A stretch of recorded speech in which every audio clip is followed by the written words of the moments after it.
Well, what's up, everybody? Brandon, when you were a kid, did you ever take those family photos where it was like those banner screens where it's like meshy, it's like a cloud look in the background? Like it's like those professional photographers, like in the 90s and 80s, they got those big sheets, and the background is like this kind of cloudy white with little dots.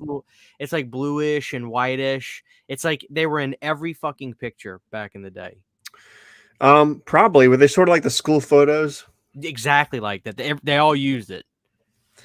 Yeah, I think so. The reason I say that is I've been wanting to get a banner of that. Let me see. 90s photo shoot backdrop.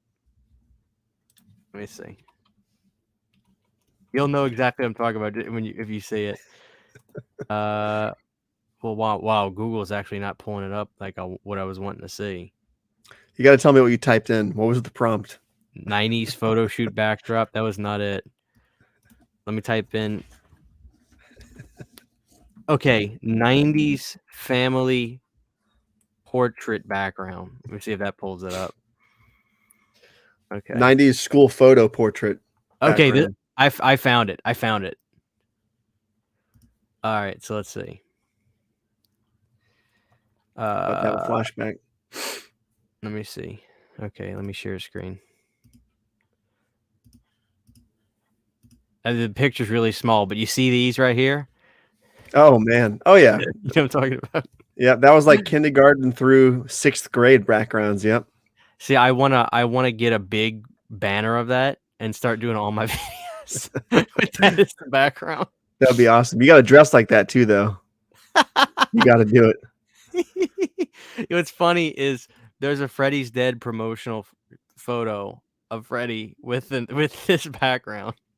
I feel like this is the background, especially that one with the family of 7 kids on the bottom right. I feel like that's what every horror movie behind the scenes promotional stills did. Like the Lost Boys has a bunch like this. The Freddy's Dead, Chainsaw 2. I feel like everybody used this background. Yeah. Look at this. It's a poster of Freddy's Dead, like foreign, where they actually That's fantastic. they actually used the family portrait backdrop. Oh shit. Anyway. Yeah. I guess I really didn't think through the title of this video because how's everybody doing? Let's see who we got. Justin Smith, Rock Music Forever, Don, Nuclear. What's up? Loop. Is it Loopy or is it Loop? Anyway. Quentin, how are you? Kevin L, how are you, Kevin L? Alexis, how are you? Ryan, Mike, Saturn Video, Justin Smith. Yeah, Nathan Mills, how are you? How's everybody doing? I didn't think this name of this episode through though because somebody hit me up early and I was like, dude, I can't wait for the Jason Goes to Hell commentary tonight. I was like, you know what? I kind of dropped the ball there. I saw that and I was like, I just try to make fun video titles. You know? Yep. What's up, Cody Lepke? Not Lopke, Lepke. Lepke. Okay. I got some Gremlins wax melts going. Hell yeah, brother. Those are good. I think those are the hot chocolate ones. By the way, I burned your Planes and Trains wax melts. They've been going for a couple of days now. That's a really good scent. Yeah, nice. Usually those things give me a headache, wax melts, because they're usually too overpowering. The thing's like perfect. It's not too much, but you still smell it everywhere in the room. You know what I mean? It's fantastic. Thank you. Yeah, we've been getting feedback. Sydney has been really dialing in the amount of fragrance you put into those. And if you can overdo it. I mean, if you put too much in it, it'll be thick. It'll get into your brain. It'll get into your head. Yeah, you'll get nauseous. And we've been really working on that and getting that situated. So it's good to hear. Yeah, because I'm a candle guy usually, and Shanna likes wax melts. She introduced me to the concept of wax melts, but the ones she likes, most of them are like they're so fucking overpowering. Right. You can go 5 rooms away and still smell the damn thing. It's like seeping through the wall. But yeah, that thing is so far it's perfect, man. I can't wait to try out the Krampus scent next. Very cool. But the Planes and Trains, 5-star for sure. Hell yeah, thank you. Saturn Video says, "Hope you do Goes to Hell eventually. It's one of my favorites." I mean, we could talk about Jason Goes to Hell for a second. I actually did do a commentary on Jason Goes to Hell with my buddy Paul D. Jack a few years ago, Mm, which was fun. And we actually had Adam Marcus intro the video for us, which was really cool. I nice. just hit him up and I was like, "Hey, Adam, I'm doing a commentary on Jason Goes to Hell. I think it'd be really cool if you just did like a 5-second video for me, just saying, 'Hey, enjoy the movie, bastards,' or something funny." And he did a great job. And he gave me more than 10 seconds, more than 5 seconds. Give me like 15 seconds, which is awesome. But I like Adam. He's nice. Yeah, he's cool. He's really pleasant, and he's always been nice to me and everybody else I've seen him interact with. Like, he's super pleasant all the time, especially if you're a fan of the movie. Oh, yeah. How you doing, Clorox Bleach? Good to see you. Ryan says, "I don't have any melts, but I am sipping from my Planet CHH mug." Hell yeah. Hell Nice. yeah. Let's see who else we got here. Akeem. How you doing, Akeem? What's up, man? I love the wax melts. The smell travels all through my house. Very, very nice. Akeem has bought in all of them, I think. He's a bad son of a bitch. Chris, how are you? And Rock Music, how are you? I guess we should talk about Scream. That's what everybody in the chat was talking about. Do you want to start us off, Brandon? Where's your head at with can I ask you this? Is it called Scream 6 or is it called Scream? I guess it's called Scream 6. I like the title. It looks clever. I think we were kind of expecting it. I'm glad they did it. You know what I mean? I'm not a fan of going from numbers to nothing then to Roman numerals, but the M makes for a good 6. So it does look cool. You know, that logo looks really cool when the M turns into a 6. It looks good. I'm glad they're going back to a numbered system, at least in some way, in some format. Like, I didn't want it to be Scream 2. I was really afraid they were going to call it Scream 2 or Scream ! I think that would have been lame. Mm-hmm. So on that front, I'm thankful. But the teaser just kind of came out of nowhere. I was not expecting to wake up to that this morning. And when I saw that poster you shared earlier, I thought it was a fan poster. I thought it was one of the Go Duck. What the hell's that guy's name? The Duck. Yeah, I know you're talking about. Yeah, I thought it was one of his posters you shared, and I realized it was official. I was like, oh shit, it is official. Here's the trailer. Let me ask you this though. Did you think that the Scream 6, for lack of a better term, I'm just going to call it Scream 6. Did you think that it was a fan trailer because it was actually kind of cool? You know what I mean? Like, usually some of these professional, like, let's be honest, like the Halloween 2018 Kills and Ends posters are pretty mid at best. I mean, it's just literally basic. And I think that Scream 6 poster is actually kind of cool. There's shit going on. It's uneven. It's unsymmetrical. Like that, you wouldn't expect that, from a studio. Yeah, it's definitely interesting. And I think they're really trying to, out of the gate, it seems like with the promotional campaigns, ramping up all of a sudden, I feel like they're really trying to say this is a different kind of Scream movie. They kind of did that with 5, but 5 still kind of felt like a classic Scream movie from a marketing standpoint. This one already feels different. The trailer's weird. Like, it's just a weird way to do a teaser trailer. It's a weird poster. It just seems like they're really trying to say this is different, which I guess is good. Right. But I can't get myself interested without Sydney, because I've gone on record many times. I've exhausted the point many times. I just don't think Scream can exist without Sydney Prescott, because she's such a glue and such a different kind of final girl than Laurie Strode or Nancy from Nightmare on Elm Street. It's just different. Right. Like, I don't care about these fucking new kids. I just don't care about them. They were good actors. The characters didn't bug me. I just don't care. You know what I mean? Yeah. Oh, I hear you. And I'm still, if I'm, spoiler alert, I'm still pissed off to how Dewey went out in 5. I'm still kind of like, there was a better way to do that. It's one of those things too. It's like everybody kept saying, somebody's got to die. Somebody's got to die. I think I'm even guilty of that. But then when they killed Dewey, I was like, fuck, man. Yeah. Why Dewey though? Like, yeah. I actually liked him in 5 kind of the most, because, well, that's not true. I love him in the first one.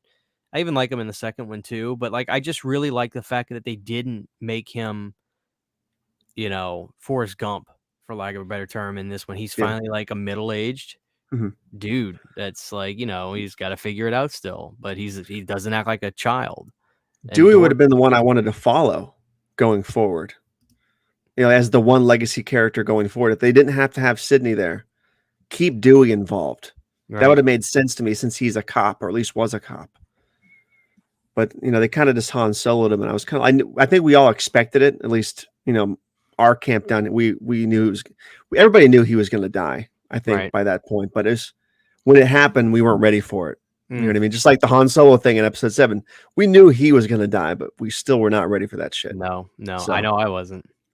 Yeah. Really quick while I'm saying this, dude, Christian, is that shirt for sale? It will be. Do you like it? It's a Bohemian Rhapsody You Need a Candles horror shirt. We got Jason, Michael, Freddie, and at the bottom, Freddie's. Let me stand up. At the bottom, Freddie's holding candles. Yeah, that's awesome. Christian, can you get a little closer to the camera with Freddie's mouth? I want to see Freddie up close real quick. Yeah, Freddie looks really freaky, man. Yeah, that's awesome. Yeah, those are going to be for sale on my Teespring store. And I always tell people, I mark the stuff on Teespring literally as low as I can. I don't make any money off of it. I like with the mugs and stuff. When I say I don't make any money, I may make like less than $1 because I really just want you guys, because I think it's fair. It doesn't cost me anything to make those shirts because I'm just using Teespring to list it. And I don't feel right making money off of that. Not that it's unjust if you make a design and then you sell it on Teespring and then you get a $4 profit, but it's just one of those things. So what happened was Sydney has a friend that is a t-shirt, just a designer, a graphic designer. And she used like an image like this and made You Need a Candle. So I'm going to get the file from her and I'm going to put this on Teespring. And as soon as I have it ready, I'll list it for you guys. And if you want to pick it up, the shirt will be like 15 or 16 bucks. So you really can't beat that. Talk 6 says it's going to be so different from the others. I guess we should talk about how's everybody doing? Let me catch up. Horror Gang, how are you? Ghostface Takes Montreal. Jerry Nelson, how are you doing? Horrid Films, how are you? Landfill Joy, Dewey should have been the lone survivor. All right, so we're talking Scream, guys. Did you watch the trailer, the teaser trailer? I did. Thoughts on that? I mean, it was fine. It was a cool concept. I'm assuming it was Halloween on the subway, correct? Like that's when it was taking place. I mean, I'm 99% sure, but it's also New York. Yeah. So there's a 1% chance it's just full of a bunch of weirdos. No, of course, it's gotta be Halloween. Yeah, it's a cool idea. My thing is just, I feel like the characters wouldn't be putting themselves in that position in the story. A confined subway on Halloween, knowing Ghostface is going to be a costume. I mean, he's the national serial killer at that point. Why would you even put yourself in the position of, why would you put yourself in that position? That's the simple question I have to ask is why would you do that as those characters? I guess the preface question to that is why are they in New York to begin with? Yeah, why are they all in New York at the same time? Who did we see in that teaser? We saw Jenna Ortega. We saw her older sister. We saw the twins. And one There's of the friends. Yeah, there's some old, like, cracked out looking guy with them, I'm assuming. He's like standing next to one of the twins. And it looks like he's with the group. But I can't tell if he's just like another guy there. He's standing next to to Randy's nephew, I think. Right.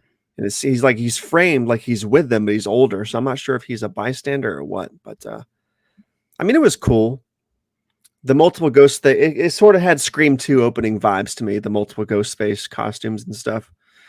But I saw a comment, I'm not sure if it was on your post about the poster, saying it's probably not Ghostface at all in that whole subway. It's probably nobody. It's probably just a bunch of costumes. Because we saw those other teaser photos of Ghostface with the raggedy looking mask. So I'm assuming the actual Ghostface is wearing the rotting mask and all those costumes are just costumes. That's what I think the twist is going to be. You know what I mean? Certainly. I don't know. Then you got to wonder who the fuck would be trying to kill him now at this point. Like what loose ends are there? You know? That's a big problem with 5 is they should have. Can I go on a tangent here? Absolutely. I mean, So I think everybody in the chat's seen Scream 5 by now. So spoiler alert if you haven't. But the fact that they were super fans of that movie is not stupid, but there should have been it should have been more there should have been more pulp to that. Like there should have been a third killer that we didn't meet or something, or one of them should have gotten away, or it should have been Stu, pulling the strings. Something. It should have been a bigger situation than just super fans getting everybody together at Stu's house to make a new movie or whatever the hell they were trying to do. Like that just seems like such a waste of time in the overall story. You know what I mean? If they were just super fans and they were a one and done and that was it, to me. right. Because who the fuck are the new killers in this movie, and what connection do they have to Woodsboro? Why do they want to kill the sisters? Like if it's just another group of people trying to, what the hell the expression would be, play on the hype train of the events of Woodsboro, I don't care. Like Billy and Stu, they were insane and they had a good motive. It was, insane, but it was a motive. Part 2, there was a motive. Part 3, as much as, say we want about part 3, there was at least it tied in properly to the story in Sydney. And same with part 4. I thought the fact that her cousin was the killer in part 4 was a little bit excessive and unbelievable. Like everybody in Sydney's family is crazy at this point. But I don't know, man. Part 5 was just, that reveal was so deflating to me in the theater. You know what I mean? It doesn't age on me all that well. I've watched Scream 5 about 3 times. Mhm. The ending is very long-winded. All the monologue stuff. I feel in some ways the Scream films are still pretty innovative and they do some really cool stuff. I mean, I mean innovation and really just some of the way the filmmaking was done. Like in the 5th one, I really like the kid whose mom's going to get food for him or whatever, Mhm. and they're building suspense that Ghostface is in the house, and did a really good job of every time he thought, as soon as he closed the cabinet door, there they were going to be, and they weren't. Then they weren't there. Then they weren't there, and then you finally decide, well, they're not there, and then at the very last second, boom, Ghostface killed the kid. I was like, oh, that's great. But in other ways, I feel like the to me, when I think of Scream, this is just my opinion. The first movie really was an innovative film. And to me, when I think of Scream, I think of innovation and bucking the trend and doing something completely original. And I feel like the sequels are somewhat antithetical because they're literally the same formula as the first movie. You know, besides maybe 3, that doesn't mean I'm excusing 3. I think it's the worst one, but 2 killers, they're both a mystery. You got to guess who it is. They're going to talk at the end. Mhm. That's literally what the Scream movies are. So they're all the identical formula of the first movies. And to me, in a lot of ways, that's so antithetical to what Scream was. I think every Scream should be totally fucking different Mhm. and be original and do different things. And 3 killers, 1 killer, Yeah. you know, No reveal. That would be cool as fuck too. yeah. I mean, He gets away.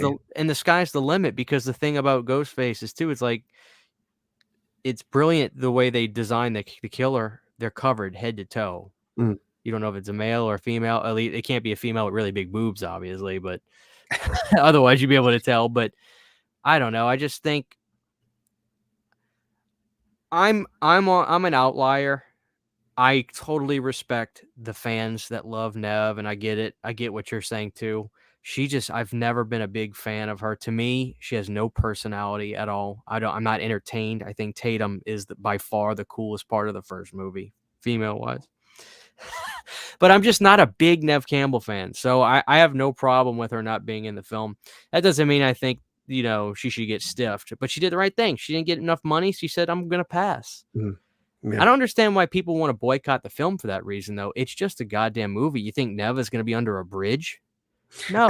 You know what I mean? Yep. Because Nick had sent me screenshots of people that said, like, if you support this movie, effing block me.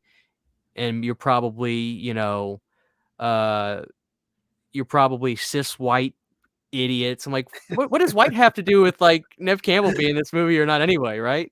Yeah. But like I see stupid shit like that. I'm just like, God almighty, it's just a fucking movie. You know? I think it can be good without Nev Campbell. Mhm. I think a good movie is a good movie, end of the day. But they gotta do something crazy and different. And New York is a good start, but again, it's all too familiar of Jason Takes Manhattan. Aren't they filming this in Vancouver too? Yes, I'm pretty sure. I'm Okay, that's kind of right. 90% sure. What's up, Ken? I'm worried about Gail too, man. Because they're probably gonna give her the axe. There's no way they're not gonna kill her off. They're gonna do something that's gonna bring Nev Campbell back in part 7, which I'm all for because I want Nev Campbell back in the series. But like, I don't want him. They're not gonna kill Gail. No You don't way in think hell. so? I bet you. Especially with Nev not being in this movie. I feel like they're gonna kill her. She's not sacrificial enough without Nev. I'm smart enough to, in my opinion, to realize I'm smart enough to take away my non-massive fandom. Now, don't get me wrong, Nev Campbell is a beautiful woman. I love her, but she's not my favorite actress. That's all I'm saying. Like, I thought she was good in The Craft, but she was clearly a B player in that movie. She was not the star of The Craft. She aided that film very well. Again, I'm in the minority. I'm just not a big fan of her. But without her in this film, I don't think Courtney Cox is expendable enough. Why would they kill? I just don't think they would kill her. Not without Nev. If Nev was in the movie, I would say kiss her ass goodbye. Yeah, I hope not. I hope not, man. I just have a bad feeling about it. Now, do you think, have we talked about Stu? Is Stu alive or dead? Here's my thing about Stu. Stu is dead. Okay. We saw a TV get dropped on his face, a big old 90s tube TV. Weighed probably 40 pounds. He got electrocuted. In my mind, Stu is dead and has always been dead. I know he was supposed to be the bad guy in part 3, be in a coma, be in a prison, all these other theories. I think Stu is dead, but when Scream 5 was brewing and they showed the first teaser trailer, I said, I don't care how dumb it is, how stupid it is, how much of an extension of disbelief it has to be. I want Stu back as the franchise's big baddie. I don't care how they do it.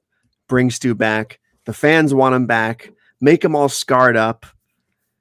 Just let him be wild as fuck. But I think Stu needs to be the big bad guy. Let me ask you the franchise. Is Stu being alive? And I'm asking the chat this too. And look, I'm not trying to sway anybody's opinion, but really be honest with yourself. Is Stu being alive any more ridiculous than Dewey, who's been stabbed and fucking shot multiple times in the movies, lasting as long as he did? Dewey went through freaking Vietnam in the first couple movies, and he survived gunshot. He got stabbed in the back, and he got stabbed in his ass, and he kept living. Yep, that's true. I mean, you know what I mean? Here's the problem, though, is don't you think somewhere in Scream 2, 3, 4, 5, we would have heard something, heard the characters talk about it, seen a news report saying Stu Macher, one of the original killers, is locked up in something sanitarium, is locked up in prison, is still recovering from his wounds. Something. There should have been some kind of a mention. You know what I mean? The suspension of disbelief is so big to bring Stu back. The problem with that is I can't imagine there was any forethought of that, because at the time I'm sure he was dead. Exactly. And there would have been there would have been a big trial. Like, it would have been a big deal in Sydney's life, because she would have had to have been a part of that. And nobody mentioned it ever. But then again, you never hear anybody explicitly say that Stu's dead either. Because she says something like, fair enough. That's true. He got stabbed a bunch. He got stabbed in the first movie. He got destroyed in the second movie when they pushed Dewey up against the glass. Dude, he was dead in 2. I'm sorry. Yeah. He should have been dead as shit in 2. That's all I'm getting at is at this point, I can buy Stu somehow. I want Stu. Stu's got to be back. That's another problem though, man, is Stu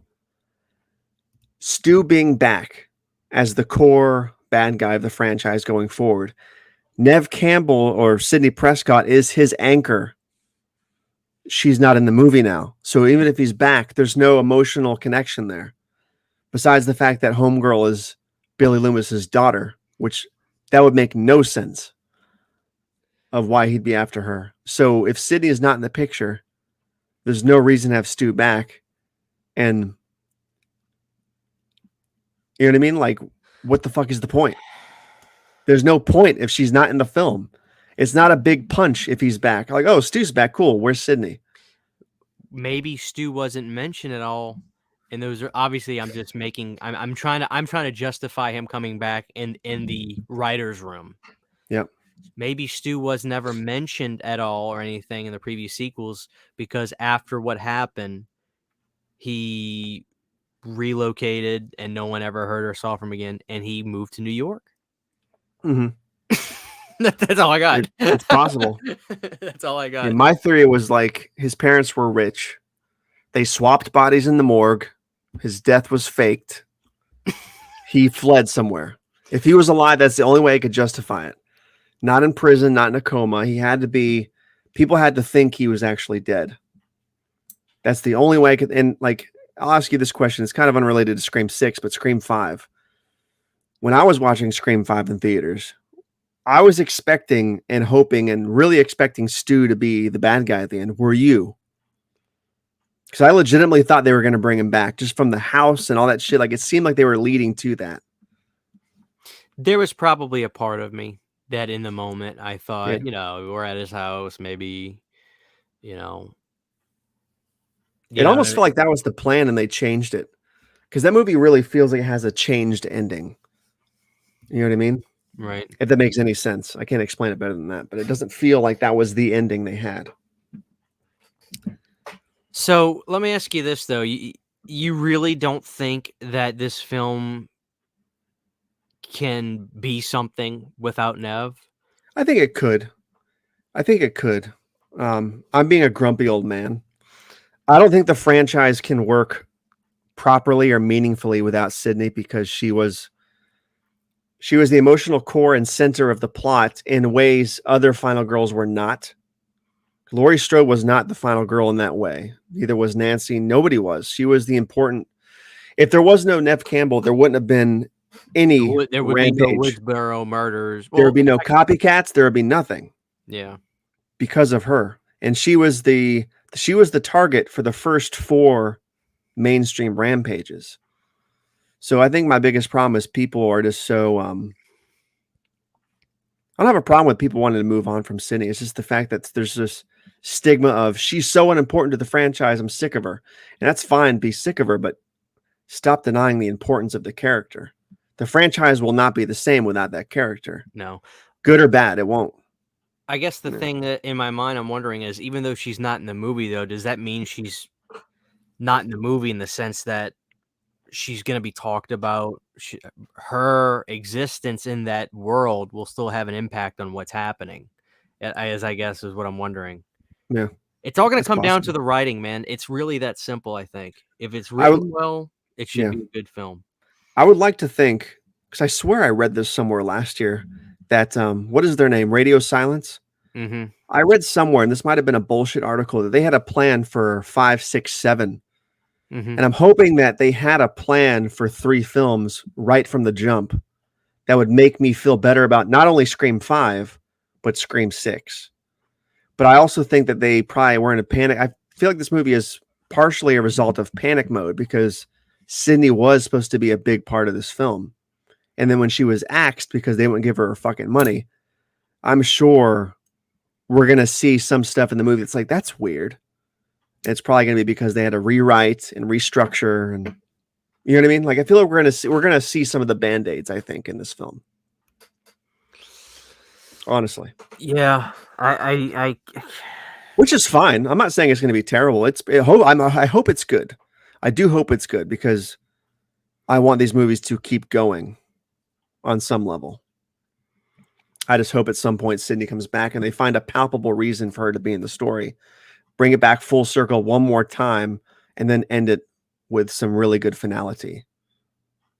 because I don't want it to feel like one era than a second era. I want it to feel like one big overall story that starts here and ends here. If that, I'm rambling, but I'm trying to make sense here. It's just That's the I thing. don't I I'm don't trying like to. disjointed stuff. You know what I mean? Yeah. I also want to know the logistics behind the offer. Do Mm. you wonder if Paramount was like, this big return for Scream, it's going to do really well. Let's invest now for our future. But, look, instead of paying more for the sequels, let's invest in the first movie to reestablish it, and then let's kind of save what we can and try not to spend as much on the sequels and get more of a profit, because you got to look at the way sequels work. They typically do this or that. I mean, it's not everything was like Nightmare on Elm Street, where the first 4 movies kept making more money every time. It's Mm. remarkable. You don't see that very often. So I almost wonder if it was that, or you almost got to wonder if, instead of just saying, hey, we don't want to have Nev in this movie from Paramount and that kind of thing, let's just make her a BS offer, and then we'll just try to blah, blah, blah. I don't know. I don't know. Because I don't Yeah. know. It seemed like when this is the interesting thing, because it seemed like whenever we heard about the Nev Campbell fiasco, filming still started pretty quickly after that. I don't remember it being like, oh, we got to push this back a long time, blah, blah, blah. We got to push this back. It seemed like filming was like still it was still I don't think it was long at all, maybe a couple weeks, Mm. you know? Yeah. So it's just I'm actually really anticipating this film now, and we don't have to wait long, man. I think it's almost in the can by this point. It's coming out in It's March. Yeah, that's cool. It's only 3 months away, which is very cool. I would be lying if I said I wasn't a little bit excited. I'm just I'm gonna not I'm very wary of it. I'm really gonna try to not watch the trailer when it comes out. Like, screw getting the views for that. I'll pass. Like, I really just want to pass on it. I I thought that teaser was like, it got me interested enough, and I'm like, whoa, what is this? But I for some reason I have a bad feeling they're gonna drop a trailer, and then you're gonna be like, well, wish I wouldn't have saw that. How many Yeah, times has that happened? You remember the yeah. Pet Cemetery, and chat, you guys as well. Do you remember the Pet Cemetery remake trailer where Mhm. they straight up show the girl getting run over instead of Gage? Yep. And it's just like, what is going on here? Yeah, What's the that thought process behind that? yeah, I don't understand the teaser trailers, and trailers are supposed to get you interested in the movie. If you're just giving shit away, there's no interest in the fucking movie. Like, as bad as Terminator Genesis was, I happen to kind of enjoy that film. But as bad as Genesis was, they gave away John Connor's revelation to be a part of Skynet in the trailer. That Right. was the one hook that movie would have had, and they gave it away. And I'm not sure why that's the new norm, but I feel like somewhere along the line, last 10 years, 15 years maybe, trailers are just like, it's almost like they're summarizing the movie Right. versus hooking you into coming and seeing it. Very strange. I just, yeah. I don't get what their end plan is with some of this shit. They shouldn't even do a full trailer for Scream 6. This teaser was enough. Release like looping GIF images or radical posters. Give us a bunch of weird marketing stuff that makes us interested, but doesn't give us anything else besides that initial teaser trailer. That would be awesome. Walk in completely blind. You know what I Yeah, mean? That like would be awesome. that was the beauty of that movie Barbarian, is somehow I didn't manage to see a thing for it, and then I went to the theater and I saw this fucking incredible film that I Yeah. literally never saw a frame of, but that's just because I never saw any promotion for it, quite frankly, and then people were just like, "Oh my god, this is really good." But dude, I miss the days where teaser trailers somebody said, I think it was actually Piz, who says, Pizzle was like, "Do you wanna guess if the teaser trailer today is footage from the actual movie?"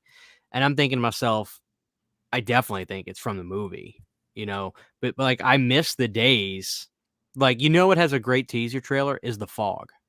Mhm. There's a teaser trailer for The Fog where you hear that creepy voice that did every movie back in the '80s, and then all of a sudden you see like the fog kind of clear, and you see like the water still of water, and you see that hand just pop out, and then the title card hits. That's Yeah. obviously shot for a teaser trailer. We need teaser trailer exclusive footage Yeah. again to simply get us hyped for the film.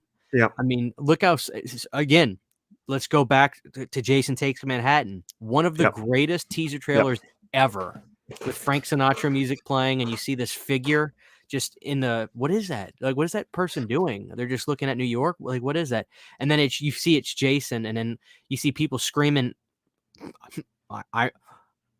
Wait a minute. You saw people's Brandon. Do you know where I'm going with this? On that teaser trailer for Jason Takes Manhattan, Jason turns around. Yeah. The camera goes close up to his face. Then you see people screaming on the subway. Yeah. This is going to be 20. Scream 6 is going to be Jason Takes Manhattan. It's going to take place on a fucking boat. If it takes place on a boat, I was going to say, are you going to be aggravated if it takes place on a boat? Or are you going to be like, yes, this is great? My devil horns will be in the air, and I'll be fucking eating popcorn like a motherfucker. That'll be awesome. Okay, well, this begs the question. Why have we not gotten the Scream with... The funny thing is, in Jason Takes Manhattan, he's using the buck knife that Ghostface uses. That's right. And you're going to tell me we're not getting a Scream Takes Manhattan poster? And instead of... Dude... Oh, it'd be so great. Instead of using red and blue colors, you can use black and whitish mesh them together with Ghostface. Tell me that wouldn't be the greatest poster ever. That'd be cool as fuck. What the hell's going on? I don't know. They have to be aware of the joke, right? They have to be aware of the joke. Without question. Like they have to know. It's Paramount anyway, right? So they have to be aware. It's Paramount, and you got to figure that those Spyglass dudes are all fans. I mean, yeah. If you're making a Scream film or writing a Scream film, Radio Silence, excuse me, not Spyglass. Yeah. Radio Silence. Yeah, Radio Silence clearly knows what they're doing. Dude, if this is going to be like Jason Takes Manhattan, you're going to have to really pay attention for Easter eggs too, because I guarantee you there'll be some Jason Takes Manhattan Easter eggs. Are they going to have a panning shot in Times Square of Ghostface walking through the crowd? Dude. The Ghostface. You know what I mean? Like, no, it'll be a Ghostface. Just one of them. Some fight on a rooftop, fighting one of the twins. Dude, that'd be so boss. I want to see that. I want to see Ghostface get mugged. That's what I want to see happen. Living in the city ain't no big deal. Right. You got to have a heart made of U.S. He kicks their radio and he just gets his ass whooped. That would be the best thing ever. Instead of a radio, though, it's going to be a JBL Bluetooth speaker. It will be. Just rolls down the street. That'd be the best thing. Dude, now I'm kind of excited. Yeah, fuck. I hope it's good. It's not going to be good, but I hope it's good. I mean, dude, like, honestly, like, when so Scream 2 came out on 4K this year, and I got it because the first Scream looked so good. The Paramount, they did a great job getting that restored. And I really, the best way to put it is like the 4K of Scream really put the 90s back in the film. It got rid of all the DNR and all that gloss look, so the movie looked like it was from 1996, but it was a beautiful 4K. And I was like, you know, I do like Scream. Like I really, it's a good movie. The first Scream is a damn good movie. You got Henry Winkler in there too as the principal. And so this year when they did Scream 2, I was like, you know what? Like, yeah, I'm going to get Scream 2 on 4K because I anticipate and dude, sure enough, I put that in the 4K player a month or so ago, and that opening scene with Omar Epps and Will Smith's master, I mean, Jada was like, it looked really good. And I enjoyed Scream 2. I actually did. I really like Debbie Salt. I think she's honestly one of the only people that actually has legitimacy to wanting to get revenge. I mean, it's still fucked up, but it's still fucked up what she's wanting to do. But like, I mean, dude, it's like Pamela Voorhees. She wants revenge for the death of her son, even though what he did was fucked up too. But so, I mean, they're gonna do Scream 3 next year, and I'll probably get it, and I'll probably say that'll be when I'll find it. The thing about Scream 3, first off, I don't know what Courtney Cox was thinking, but she has the worst haircut I've ever seen in my entire life in that film. She does. She does, man. She does. It's those bangs. But Scream 3 legitimately just feels played out for me by that point. It really feels like they just made it to make money. Like, oh, the train's still rolling. We need to get another one out there. And, there's really no excuse because that one came out like a few years after. Mm-hmm. So I got a question for you about Scream 3, and and for the people in the chat too, this might flip your guys' lunch tray. So I'm going to make a video essay on this subject, but I want to ask you this now since we're talking about it. Tell me in the comments, Jaden. I want to read it. Go ahead. Okay, Scream 3. There's a cameo by Jay and Silent Bob, right? It's actually their characters, Jay and Silent Bob from the View Askew-niverse, right? They're in Scream 3 as them. It's not the actors playing them. It's actually those characters in the film. So with that said, does Scream take place in a supernatural world? Because Dogma happens, right? In the View Askew-niverse. So if that happened, there could be supernatural elements within Scream, correct? Technically. Speaking. So we could have actual fucking ghosts in Scream 6 if they wanted to. Jesus Christ. Yeah. I'm going to check the chat. Zero response. Like, what the fuck is this guy talking about? Please no. Didn't think of that. What's up, Joe? Fuck. How are you? Oh, man. Buddy Christ in Scream 6. There was a ghost in Scream 5. Yeah, but he was a mirage of like her mind, though. He wasn't like a ghost, right? She was seeing shit. It was reality to her, Brandon. That's true. Brandon, are you aware of the Severin scandal going on right now? Severin film? No, I'm not. So enlighten me. I'm aggravated a little bit too. I'm actually really aggravated. So on Black Friday, while you were ordering probably movies that weren't even on sale, like Roadhouse. Did you order Roadhouse? I did. I think it just came too. I got this box today, by the way. I'm going to open it and unboxing later. Yeah. So while you were getting movies that actually weren't even on sale, I was kind of doing the same. Severin did a Black Friday sale only. Mm-hmm. So Unita Candles was classy. We did our sale for the weekend. But on Black Friday night only, they did a sale for the 4K release of Dario Argento's Four Flies on Grey Velvet, which I'd never seen, but I know that it's the golden era of Dario. And the image for that release shown on the website looked like a chunky box Arrow release. It was a chunky image. Like the box looked like it was this thick on the internet. And sure enough, when people got their hands on it, mine finally just shipped today, but sure enough, when people got their hands on that, it was just a regular Blu-ray with a little slip cover on it. Shiny. And people are just like, what? And they charged like almost after shipping, it was like $60. And I bought it. And I was under the impression, I was getting a big chunky release with a booklet, cards, a bunch of discs, document, which it's a stacked Blu-ray, don't get me wrong. But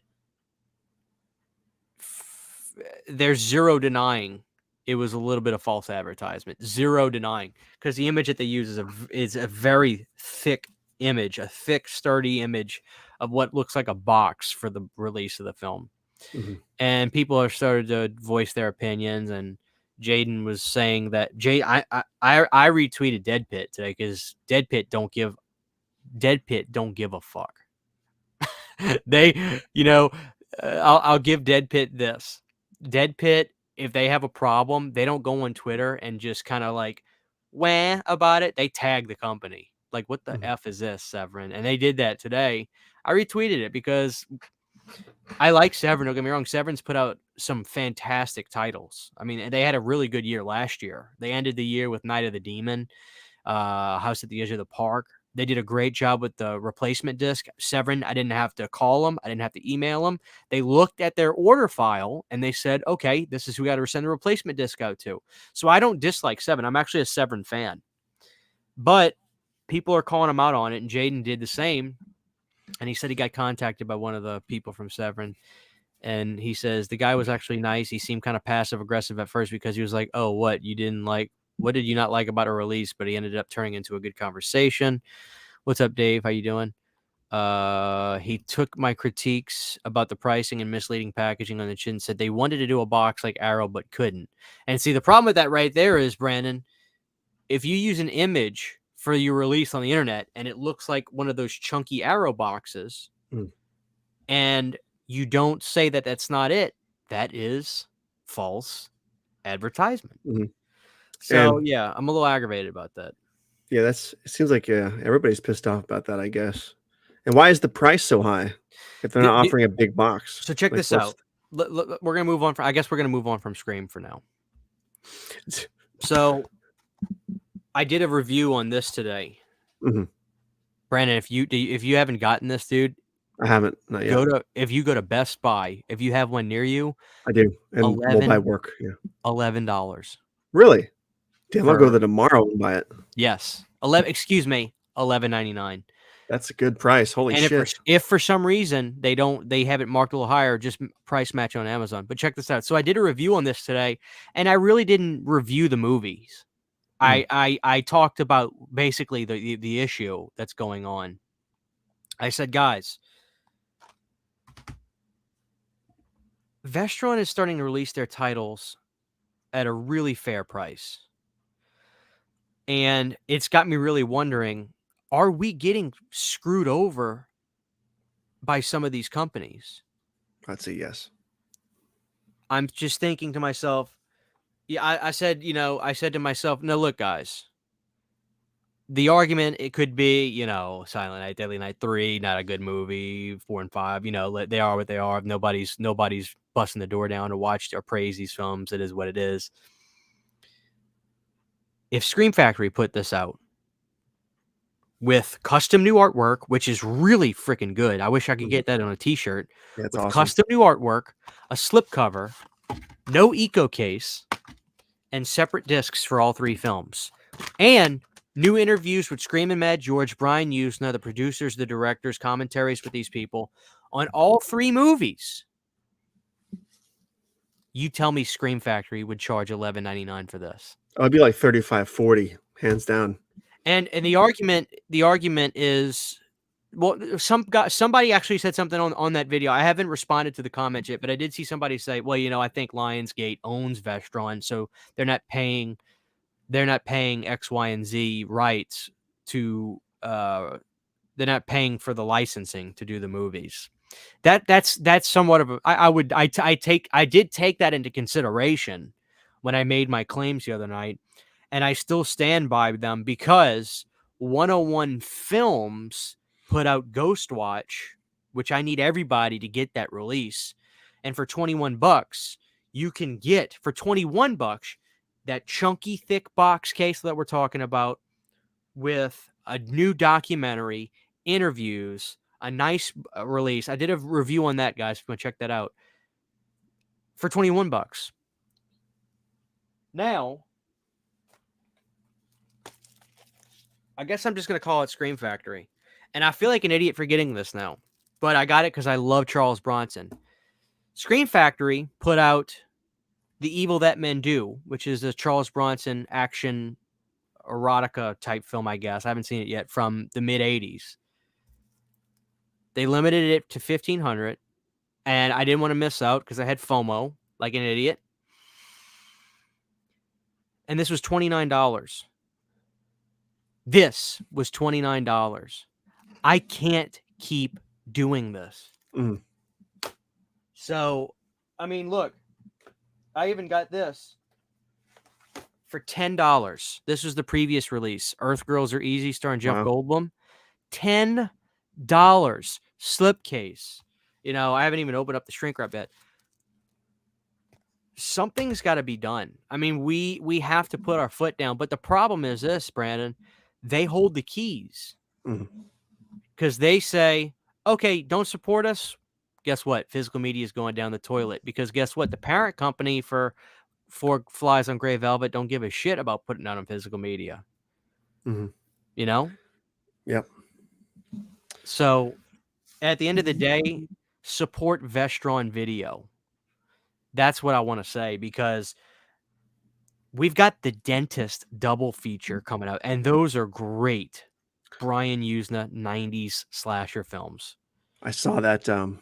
I saw that news release. I can't wait to pick that up.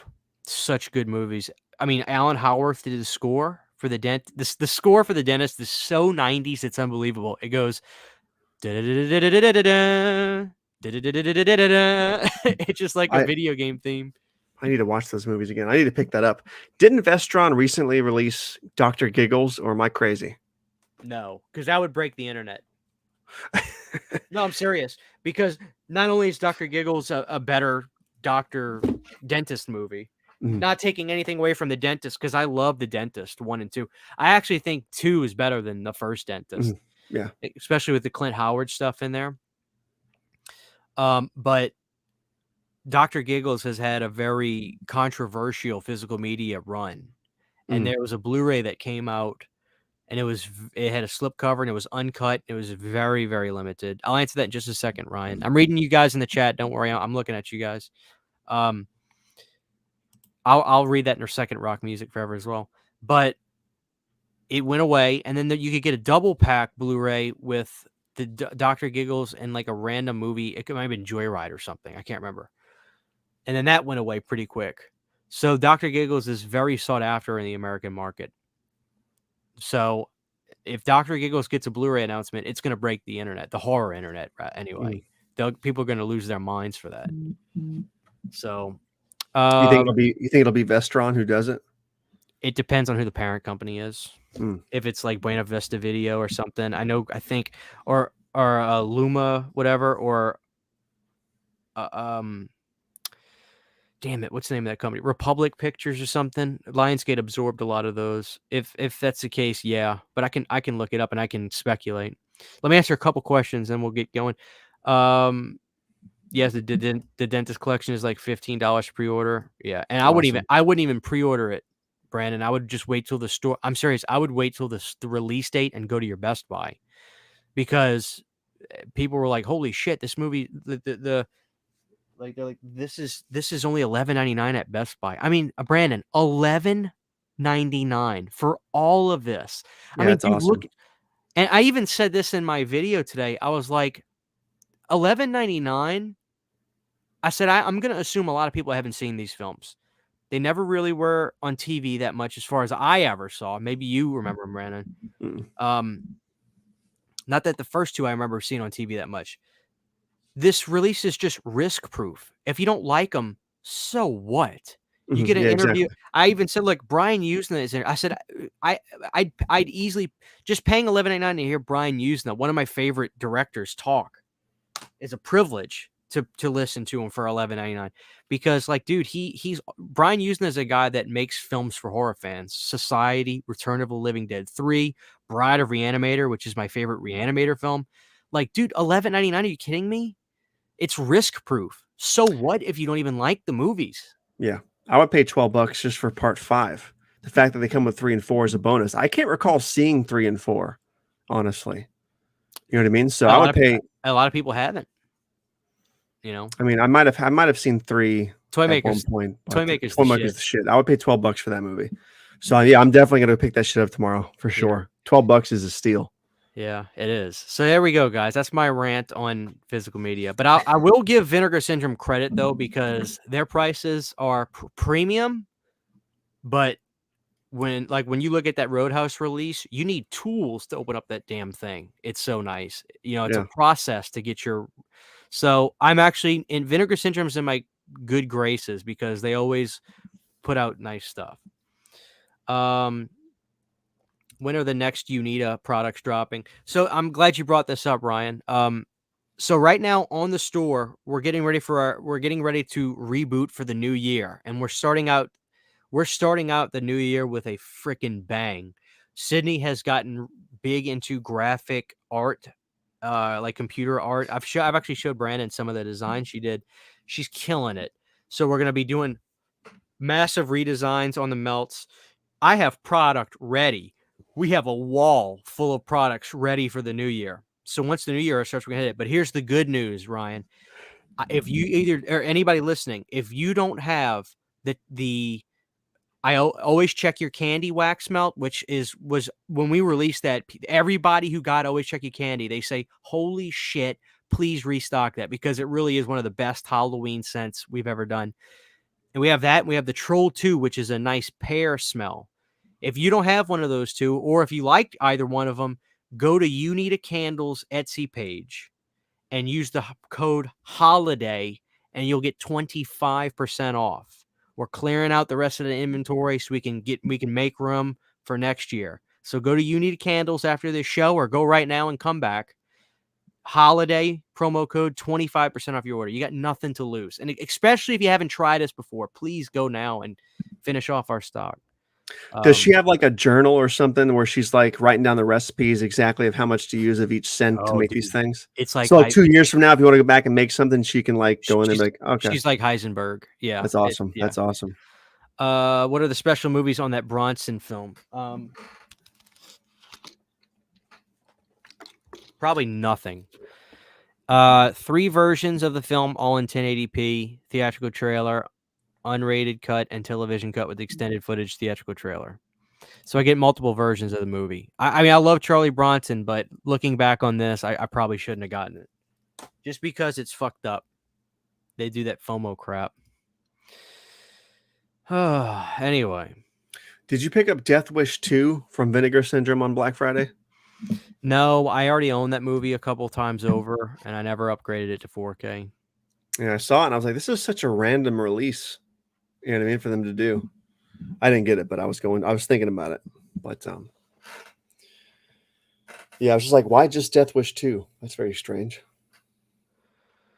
I don't know. I guess that's the only one they can get the rights for at the time. But then again, I mean, Canon or whatever, MGM owns Death Wish 3 too. Paramount has the first Death Wish. You know. Yeah.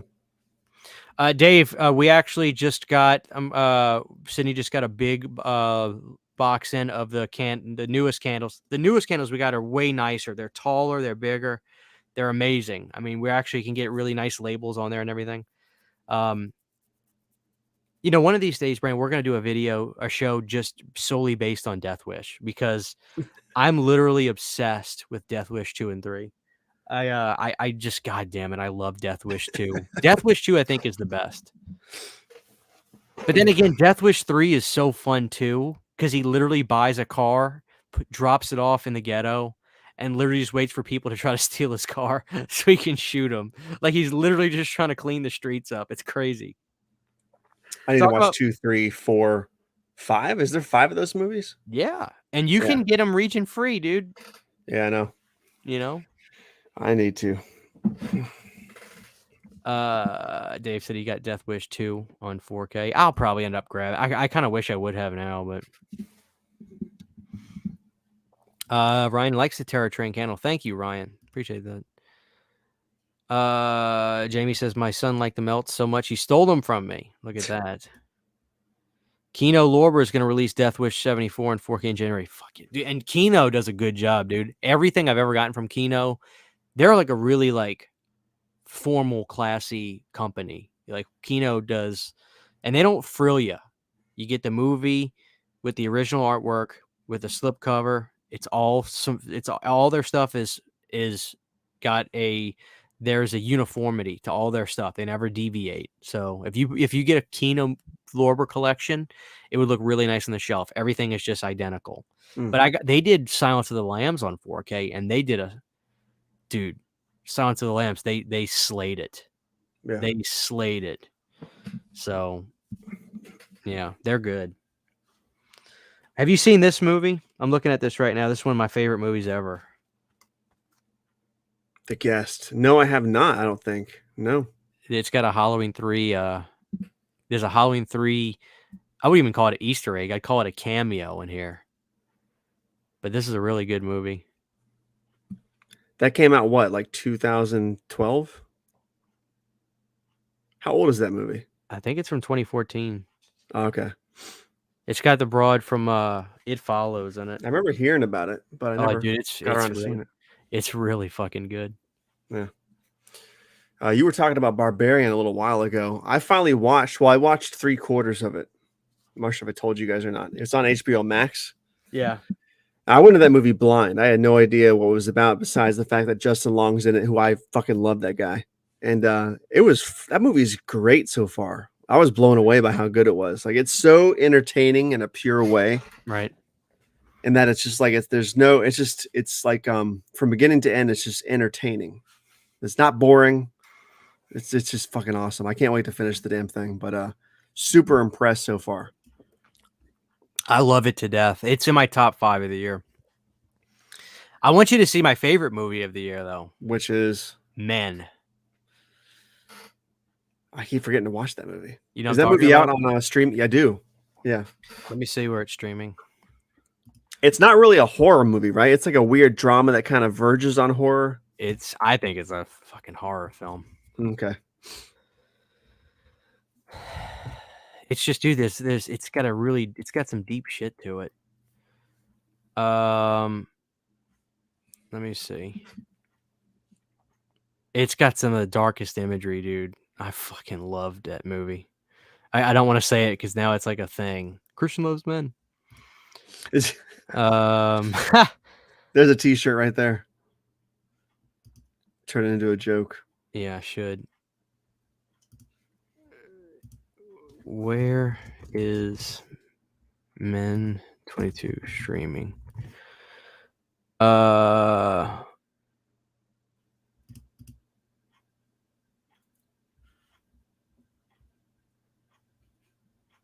Damn it. No, you got to rent it for a few bucks. Oh, damn it. It's not like on HBO or anything right now. I tell you what, dude. Do you do like the digital code things ever? I never have, no.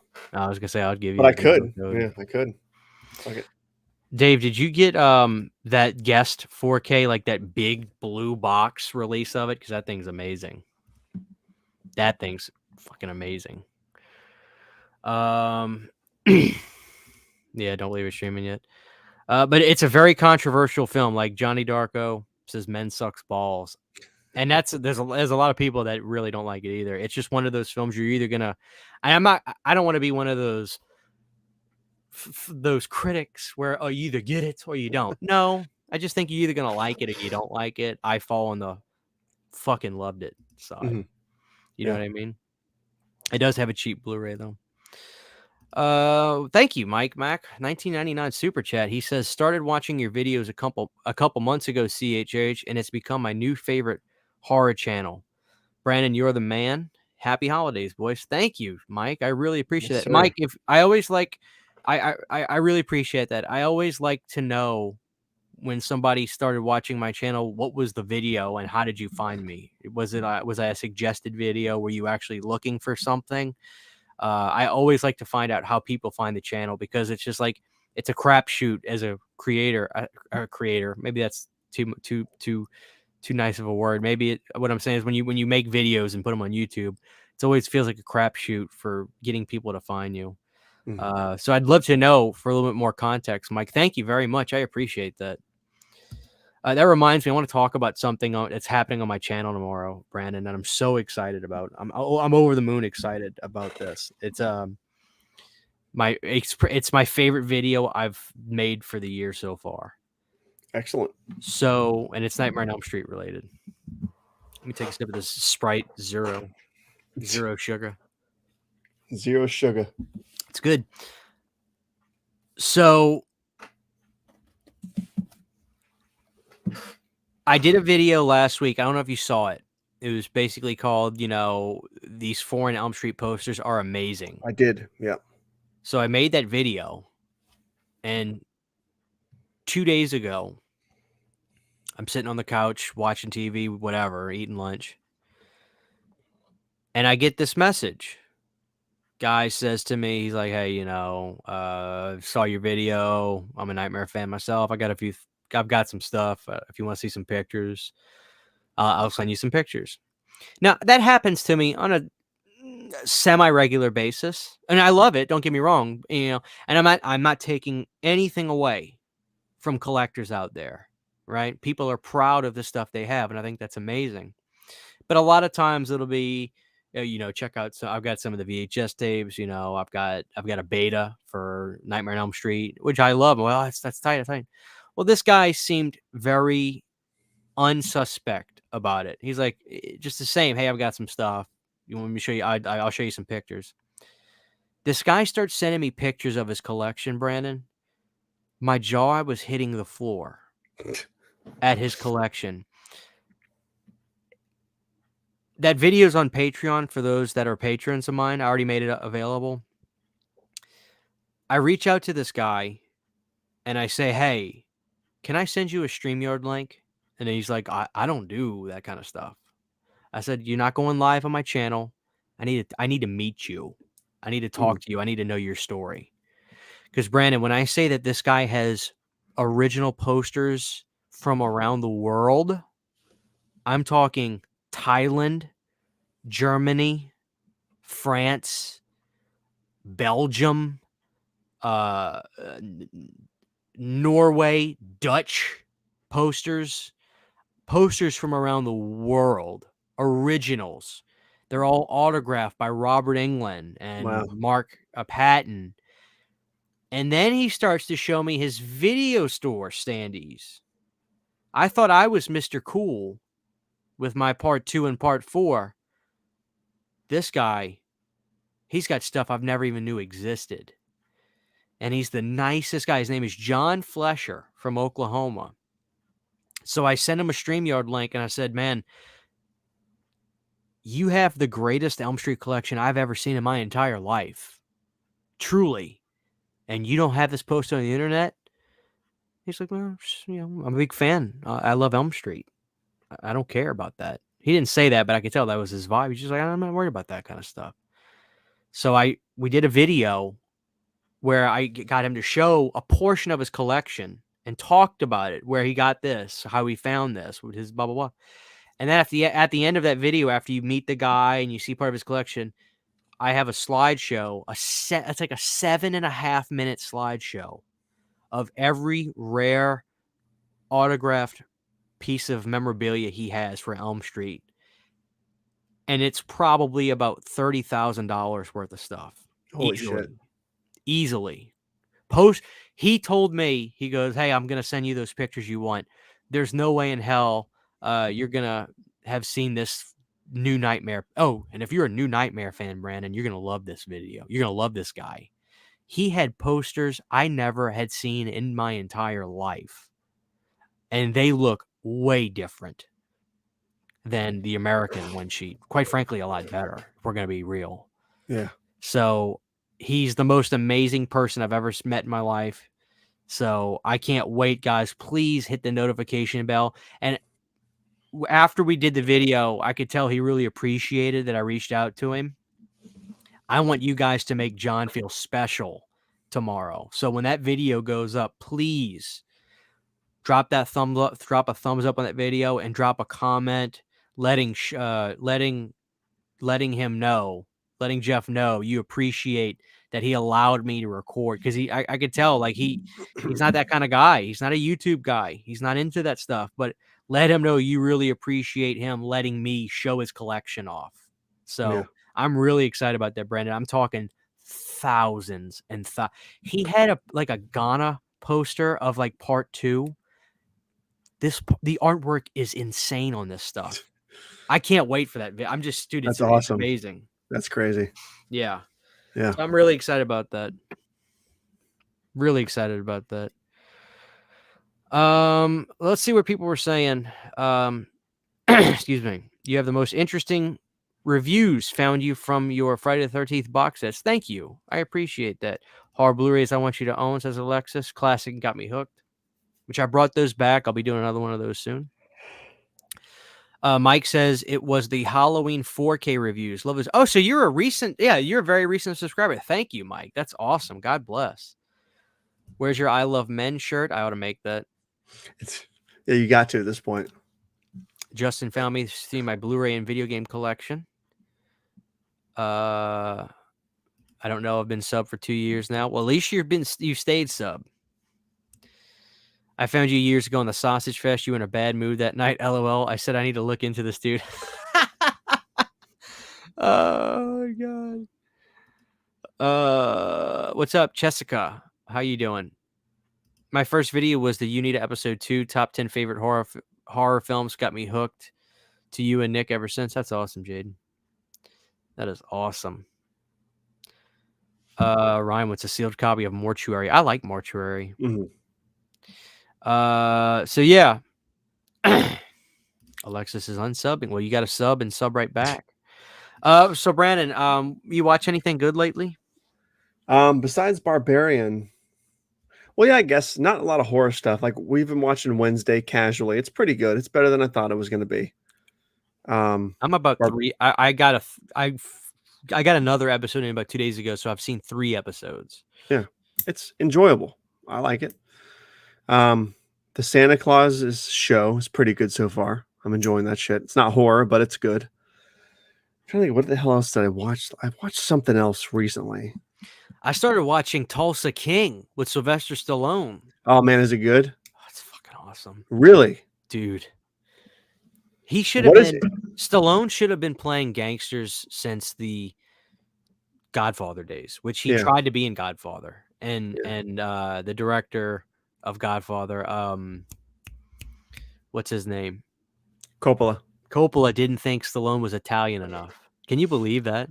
I can't. Is it on Netflix? Paramount Plus. Fuck, I need to get that platform again.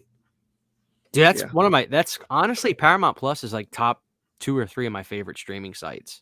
It's actually Paramount Plus is actually really, and they've got the resources. Mm-hmm. We need to talk about Shudder because of everything that they've got going on. But yeah, Paramount Plus is my favorite. Maybe my second favorite. I think HBO is my favorite. Yeah. But Paramount Plus is the shit. I tried to trim the fat a couple months ago. Like now we have Netflix, Disney Plus, Discovery Plus, HBO, Peacock. Maybe we do have Paramount Plus too. I don't fucking know anymore. But I try to get it down to just Disney Plus because Isabella, my daughter, loves it. Sure. And then Discovery Plus because they have all those good shows, good fucking shows on there. Right. And now since Halloween came out and something else came out somewhere else, I just have all these platforms again. And it's like, this is like the same price as cable every month just for these fucking streaming things. You know what I mean? Yeah. So, but Johnny found me when I was on the Mid-Level Media channel. Very nice. Wednesday feels too Harry Potter to me, says Justin Smith. Do you get vibes from Harry Potter? I don't. No, not really. No. Thankfully, I would probably stop watching it because I like the Harry Potter movies a lot. They're good fucking movies, but I wouldn't want to have that that vibe from another property. So no, I hope it doesn't turn into that because that would kind of suck. Right. Alexis says I've been watching a lot of Chevy Chase lately. Wonder why?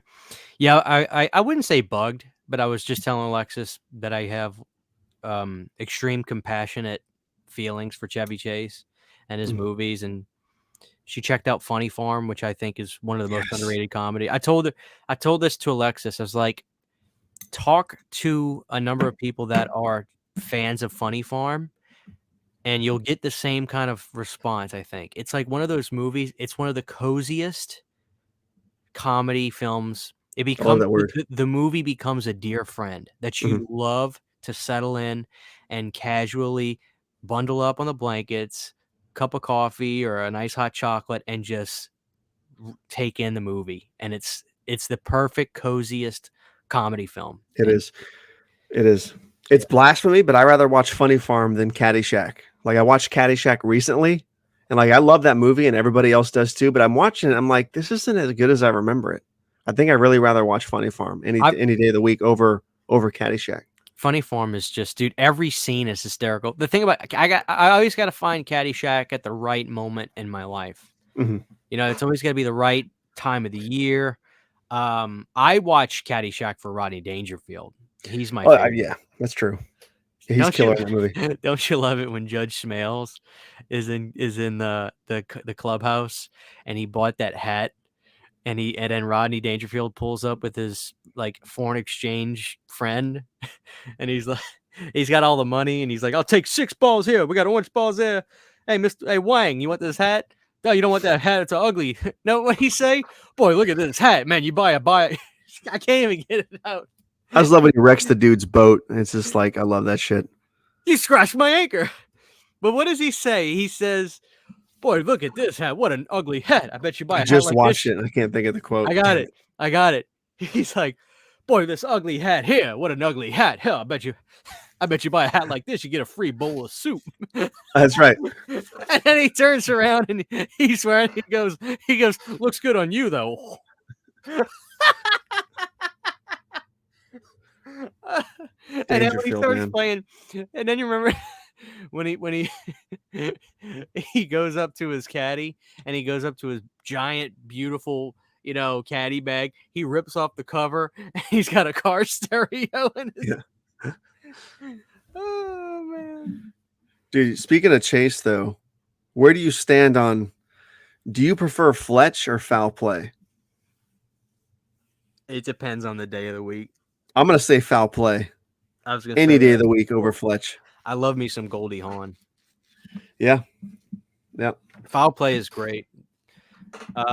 Fletch is great too, but is Fletch Lives better?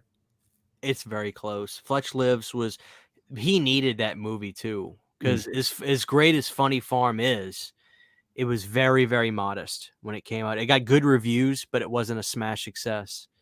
Yeah. And Fletch 2 was, and then he did, like 89 was a stellar year for Chevy. Fletch Lives and Christmas Vacation. Right. And he needed that bad in his career. That was probably the last huge year for him, actually. It really huge was. monumental year, which is sad, but because Nothing But Trouble bombed, unfortunately. And that's one of the greatest. Dude, Tupac Shakur is in that movie. It's insane, dude. Before he was even Tupac Shakur. That's crazy. That movie needs a Vinegar 4K release, and they should rename it Vulcanvania for the release. That would be so awesome. I was telling Alexis, I think she watched it today, and I was like, you know, Dan Aykroyd, that's his baby. I forgot. Yeah. From what I understood, like Dan Aykroyd, he did something. He did a favor for Warner Brothers or something, and so like they owed him one, so they let him make his movie. Yep. And the script was called Vulcanvania. Yep. And that's right. They swapped the name, and Chevy. There was a long time where Chevy said he did the film because he loved Dan, and he knew it was going to be a piece of work. You know, you can just tell it's out there, man. That movie is out there. It is. My buddy Kalen reviewed it on he loves that movie. And when Scream Factory did the Blu-ray last year, you know, he got it. I got it in, and when he came over, he was like, "Hey, did Nothing But Trouble ship yet?" And I was like, "Yeah, it shipped. It shipped." And then the day I got Nothing But Trouble, he came over and we watched it, and we just had a fucking blast. And seeing that movie in HD was amazing because you really know for a fact that's a dick on his nose. Oh yeah, that is a dick. The fucking set design and attention to detail in that movie is almost second to none. Dude, it's so lush, and like that fucking movie is rich in detail. It's crazy to me. Dude, the best part about Nothing But Trouble is John Candy. After Chevy and all them are at the manor, and John Candy's on his route, and he catches those guys speeding, and he pulls them over, and they're acting all whatever, screw you, blah blah blah. Whenever the guy pulls out the little handgun and points it at John Candy, and John's like, "No, please don't do that, please don't." And then this fucking rocket launcher comes up out of nowhere. Like, where did he pull this out of? Are you gonna tell me he just pulled this out of his ass? I mean, he's like, he was like telling him like, "All right, man, put your hands behind your back, blah blah blah." And all of a sudden, no, this fucking rocket launcher he pulls out. It's amazing. But John Candy's the secret weapon in that film. Yeah. He's what takes it to the next level He because does. he's so good. But the train, the hot dog train thing. Yeah. Get yourself a dog. Yeah. What was the thing they were eating before? Ants on a log. Ants on a log. Yeah. And warm, what is it? Warm Hawaiian punch. And he put like the oil can thing on the top where you stab it in, and that's how you used to. Because you used to buy like car oil in cans and shit like that, Yeah. Pennzoil or whatever. Right. Yeah. That movie's batshit insane, man. It's so good. Bad But yeah, shit. Scream Factory. Excuse me, it was Shout Factory, but they did a pretty good job on that, and they actually got a new Chevy Chase interview for it. Oh, cool. Yeah. Yeah. I've listened to every episode at least once, Ryan. That's the reason I watch the Full Moon streaming site, is so I can see the video versions. But yes, Charles Band has the absolute best podcast in the game right now. So yeah, she did watch it today. Now I was telling her, one of my dude. Speaking of Chevy, Scream Factory did put out. That's right, Johnny Darko. Everybody drop a like. Thank you, Nike Boy J. You're awesome. Scream Factory did put out Memoirs of an Invisible Man. Have you seen that, Brandon?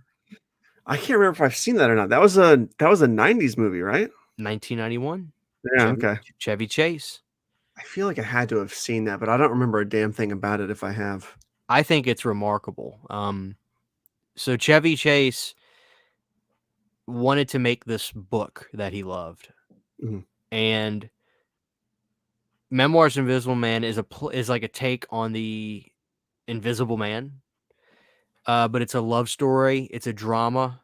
The villain of the film is Sam Neill, which John Carpenter loved working with Sam Neill. He talked about how professional Sam was and how good of an actor he thought he was. So that's why ultimately we would see him work again with Sam for In the Mouth of Madness, which a lot of people consider John's best film of the decade. I personally agree with that, but I think Memoirs is up there too. I mean, when you really look at John's work from the 90s, people will give him some shit over the 90s. I actually think he's done some great stuff. Like, I love In the Mouth of Madness. Then I would say Vampires. I'm a diehard Vampires fan. Vampires is great. With James Woods. James Woods was born for that movie. Fantastic. And then I would go Memoirs. I really would. I think Memoirs is damn good, and it has some of the craziest special effects. And it's not really a comedy, is it? It's sort of like a drama. It's a drama, but it's got those Chevy quips. Like, it's still funny. Like, if I could set up Memoirs of Invisible Man for you in the chat a little bit.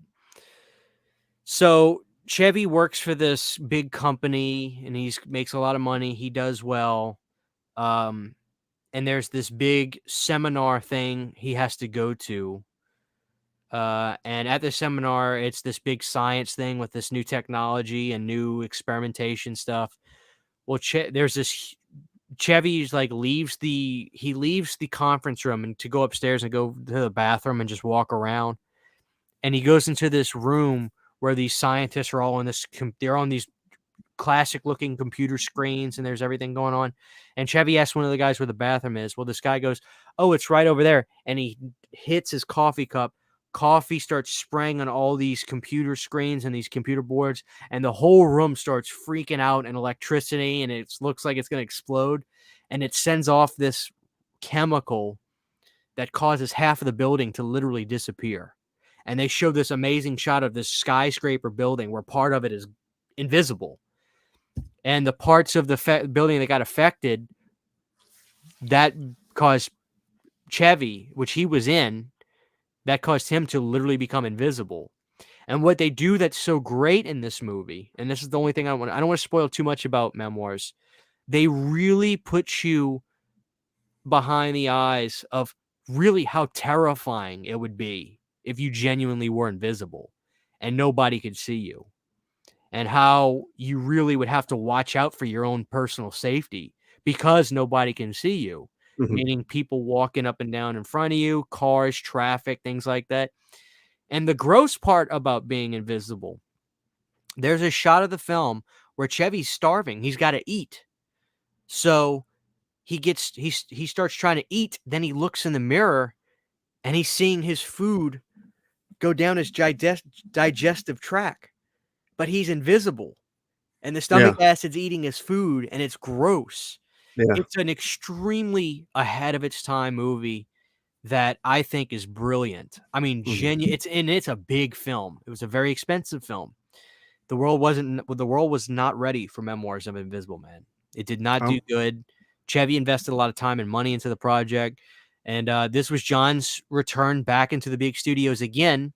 John has a very cyclical career. Make really good independent films, get called up by the big studios, make nothing but flops.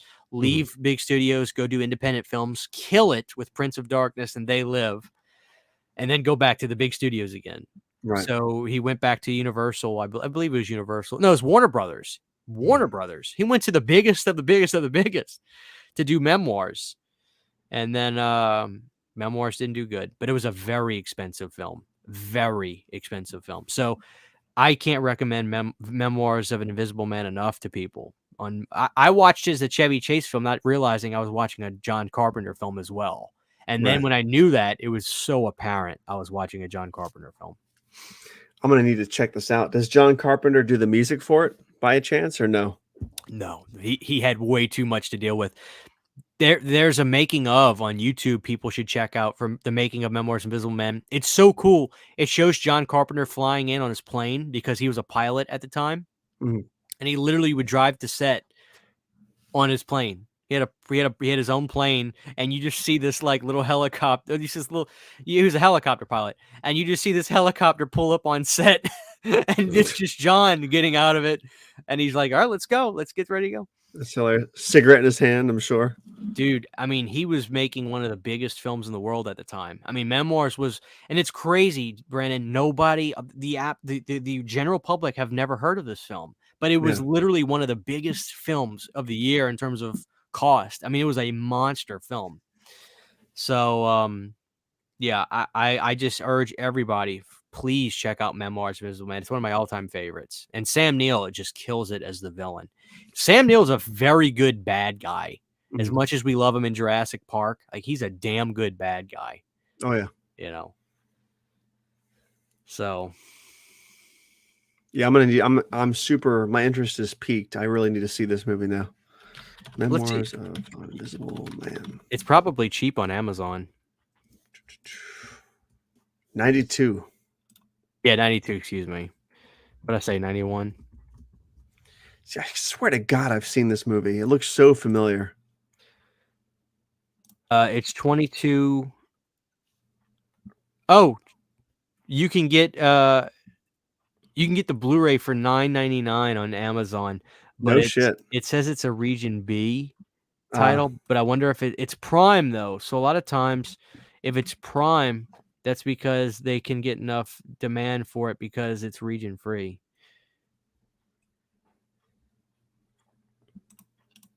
I don't know. It's only $10 to buy digitally. I might just do that. Dude, I love it. I think you would actually really, really, really like it. Yeah. Yeah. I'm gonna keep that tab open. Yeah. What are some of your favorite John Carpenter films, and for the chat as well? I mean, when you talk about John, take away his big two, The Thing. There's one movie I want to talk about that comes to mind. When I take away The Thing and Halloween, when I think of what is some of John's absolute best work, I think you have to say Big Trouble in Little China. It's really fucking good. It's a monumental movie, but I mean, I guess this sounds so typical to say. I think I prefer. I don't know. Let's take away the titles that people genuinely are typically associate with them. I would even exclude The Fog in this scenario because The Fog is a movie that, The Fog, this, that, The Fog. You take away that, you take away The Thing, Halloween, and The Fog. When you look at his catalog, I think you got to look at Big Trouble in Little China. I think New York better than Trouble in Little China. So I was gonna say New York, I think, is in some ways could be. You could argue that in some ways New York's one of the best films he's ever It done. is. I think you But got I'm to look also at that asshole that likes Escape from LA too. So I mean, L.A. is great. There's only one problem with L.A. It's the shitty it is. It's surfing the scene. CG surf was terrible. It's just really bad. It should not have been there. It was really bad. But you got to look. Yeah, I would agree. You got to look at New York. You got to look at Big Trouble. I Mhm. think Big Trouble is an amazingly unique film. Mhm. You got to look at Christine too. I think Christine's a damn good film. I think They Live. I mean, aside from Halloween, I think They Live, Prince of Darkness, or Escape from New York are probably my top three. If we're being honest, I'm not sure which would be the top, but it's probably They Live or Escape from New York. If I'm being honest, if we're taking Halloween out of the equation, it's probably one of those two. They Live. Yeah, They Live. It's funny. I can only gauge by what I see on the internet, and Escape from New York has certainly taken a dip, not critic-wise and score-wise, but when the horror fan or just the fan in general, which is typically the horror fan, brings up John Carpenter, New York is not typically what I see. Mhm. And I'm always just like, damn, sometimes I forget about New York because of that. And then I listen to the score on the way to work or something, and I'm like, this is some of the best shit I've ever heard, It's so you good. know? It's so good. And, again, I wish I could recut LA myself and take Mhm. out that surfing stuff. And it's not even necessary. It should have been a driving scene. It should have been a motorcycle thing. Um, But you take that out, LA is about as fun as a '90s action film as you can really get. I Yeah. mean, there's some great cheese with it, with Bruce Mhm. Campbell. But yeah, I love New York. As a matter of fact, the other day I was thinking to myself, it's like when I think about watching John Carpenter films, a lot of these 4Ks look really good that have been coming out, and I got The Fog on 4K, which is a great one.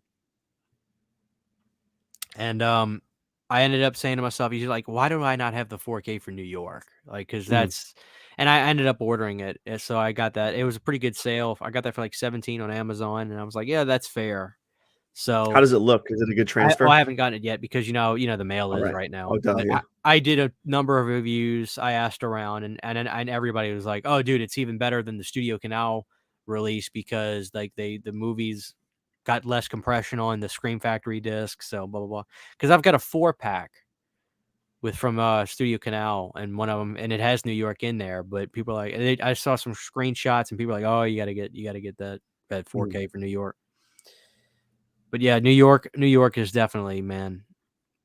It's got such a looming nihilism about it that you don't see in movies. Like it has the same depressing nihilistic tone that I feel like the first Terminator has. Oh, yeah, for It's like sure. that depressing, all hope is lost kind of vibe. And it sticks with you after you watch the movie. Like Escape from New York is not a depressing film in and of itself, but it kind of leaves you with this like not a bad taste, but like a damn, that was kind of depressing of a movie as Yeah. far as like the environment and all that shit. Fantastic. Totally immersive. I love that shit. Seeing what the people are saying. Oh, I'm seeing some love for Body Bags. Body Bags is good. I love Body Bags. I struggle to pick my favorite segment. That doesn't count though, really, right? Body Well, Bags. That's his movie. I guess it kind of, well, it is, and then it isn't a little bit. I mean, Toby also directed the third segment Oh, with he did the George. soundtrack too. I didn't know he did the soundtrack to it. Yeah. Okay. Um, Prince of Darkness is really one of my all-time favorites. I think that is one of his best. I really, really, really do. Especially because you got the inclusion of Alice Cooper in there, who does a great job in that movie, is the leader of the devil hobos. But the thing that Prince of Darkness that creeps me out so much is that person when it's night, when the shit's already starting to hit the fan. You see that guy standing in the middle of the road, or just out in the concrete, looking up at him, and you hear the bugs and you hear them going off, and then you see that person literally just melting, but their body's turning into all the beetles and bugs and roaches. Mm. That's one of my favorite scenes. I love Prince of Darkness. It's so good. That's one of my all-time favorites. And I was raised a Catholic, and being raised Catholic, the devil was like the devil was like, I was raised to believe like the devil was like the scariest thing ever, you Mhm. know? And so, like, I have this inherent fear of the devil because of that, just because of the way I was raised in Catholic school and everything. It's just like he's gonna get you, and you don't want to go to hell because you will be, blah blah blah, all that stuff. Mhm. But I love it. It's one of my all-time favorites. I just wish John would have also cranked something out after they lived to end the 80s. It's just like 89. I don't think he put anything out. I don't know. I'm looking at his filmography right here. Daylo was 88, and then it wasn't until 92 that he did Invisible Man. So Yeah. he had a good 4-year stretch. Where do you stand with Carpenter on Village of the Damned and Ghost of Mars? Village of the Dam, I actually revisited that, I would say 6 months ago, Mhm. and I wanted to do a review on it, but honestly, I don't saying it would have fallen on deaf ears is very egotistical of me, because like, who am I, you know?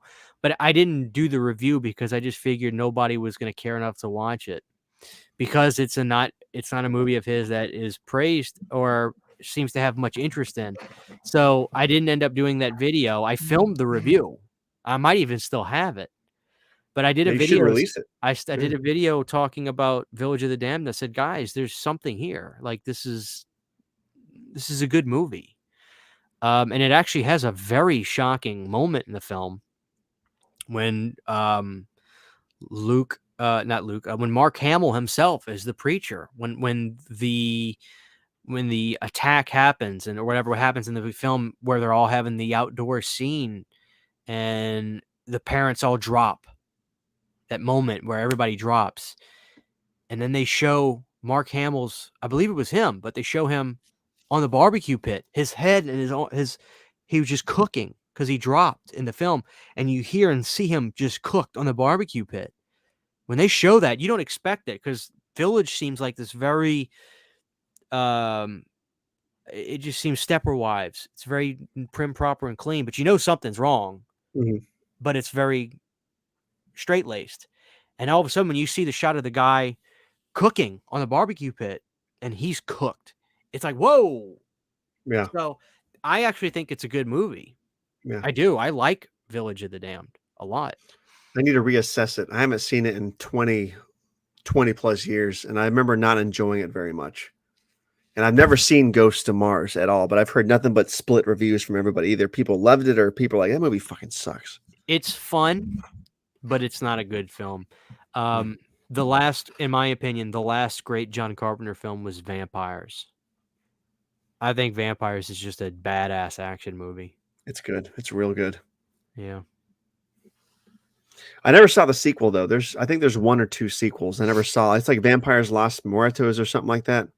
I've never seen it either, and I've been put on pretty good authority. It's not, don't rush out to, don't go out of your way. Maybe if Scream Factory ever did a Blu-ray for it or something, just like a standard kind of release. Yeah. I'd grab it. Vampires. Yeah, Vampires didn't do very well when it came out, did it? That was the only 90s film for John that made some money. But what Okay. happened was the foreign really took to it. Mhm. Foreign markets really took to Vampires. Because I think America, the film didn't really reach that well. But the foreign markets, they really enjoyed and took to Vampires. So it actually brought Vampires into the green. Yeah. Which John didn't see a lot of that in the 90s. But it's crazy. All his films, they're just so beloved now, and they've certainly got their return on investment. Oh yeah. They took years and years and years. How much money do you think The Thing as a property is worth now?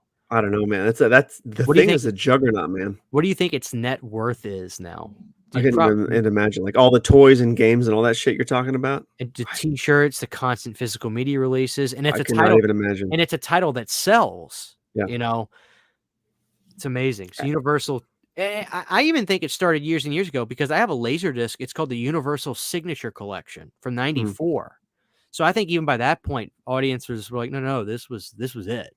Yeah. Because it's a signature collection that they put out for only big titles on Laserdisc, and it was widescreen with commentaries, and Halloween Horror Nights, the place is an hour from me. They've done the Thing haunted house multiple times.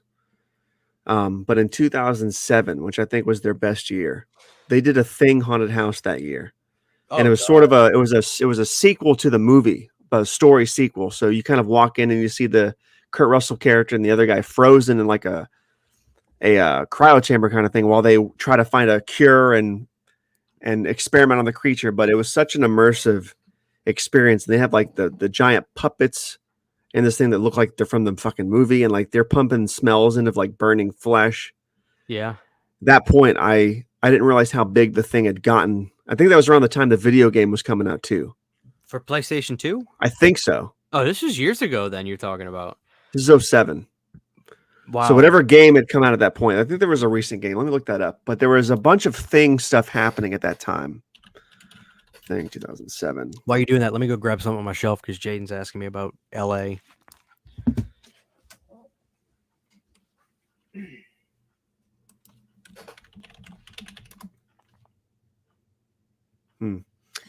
Yeah, so for everybody in the chat, the game came out in 2002. So it was not the game. I guess it was just the house. But the house was called Assimilation. But yeah, the Thing Assimilation. Anybody else in Florida, from Florida, in this chat right now? Maybe else. Michael Sullivan says 2005. The thing I'm looking at says 2002, but 2005 seems more appropriate. Like I feel like it was more recent than 2002. But I think there was multiple. Anyways, I'm off on a tangent here. Anyways, the fucking haunted house was amazing. That's when I realized how big the thing had really gotten. And to this day, like every couple of years, there's going to be a Thing haunted house at Halloween Horror Nights. They keep going back to it. So it's definitely a fucking mineable property for everybody involved.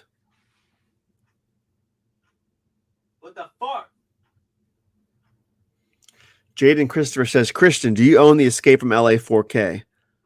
No, I have. That's what I'm looking for. I had something that I wanted to show, but now LA has a 4K over it because I put all my Scream Factories with slipcovers together, so I know it's over here. Oh, here it is. Again, I looked at it 5 times before finally noticing it.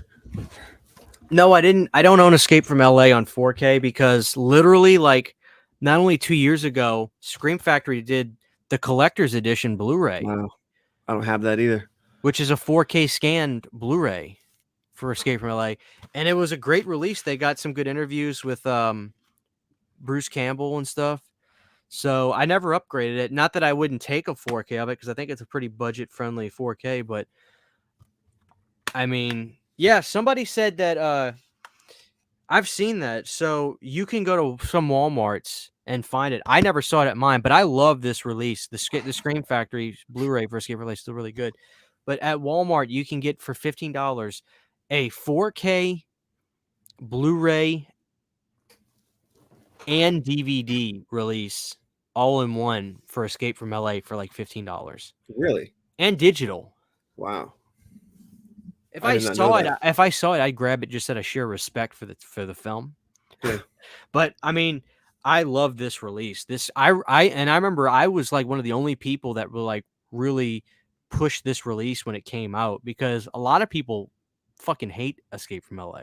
They do. And I was like, no, like you got to get this one. Like this is a good movie. This is in terms of rewatch value, easily one of the most rewatchable from the 90s for John, without question.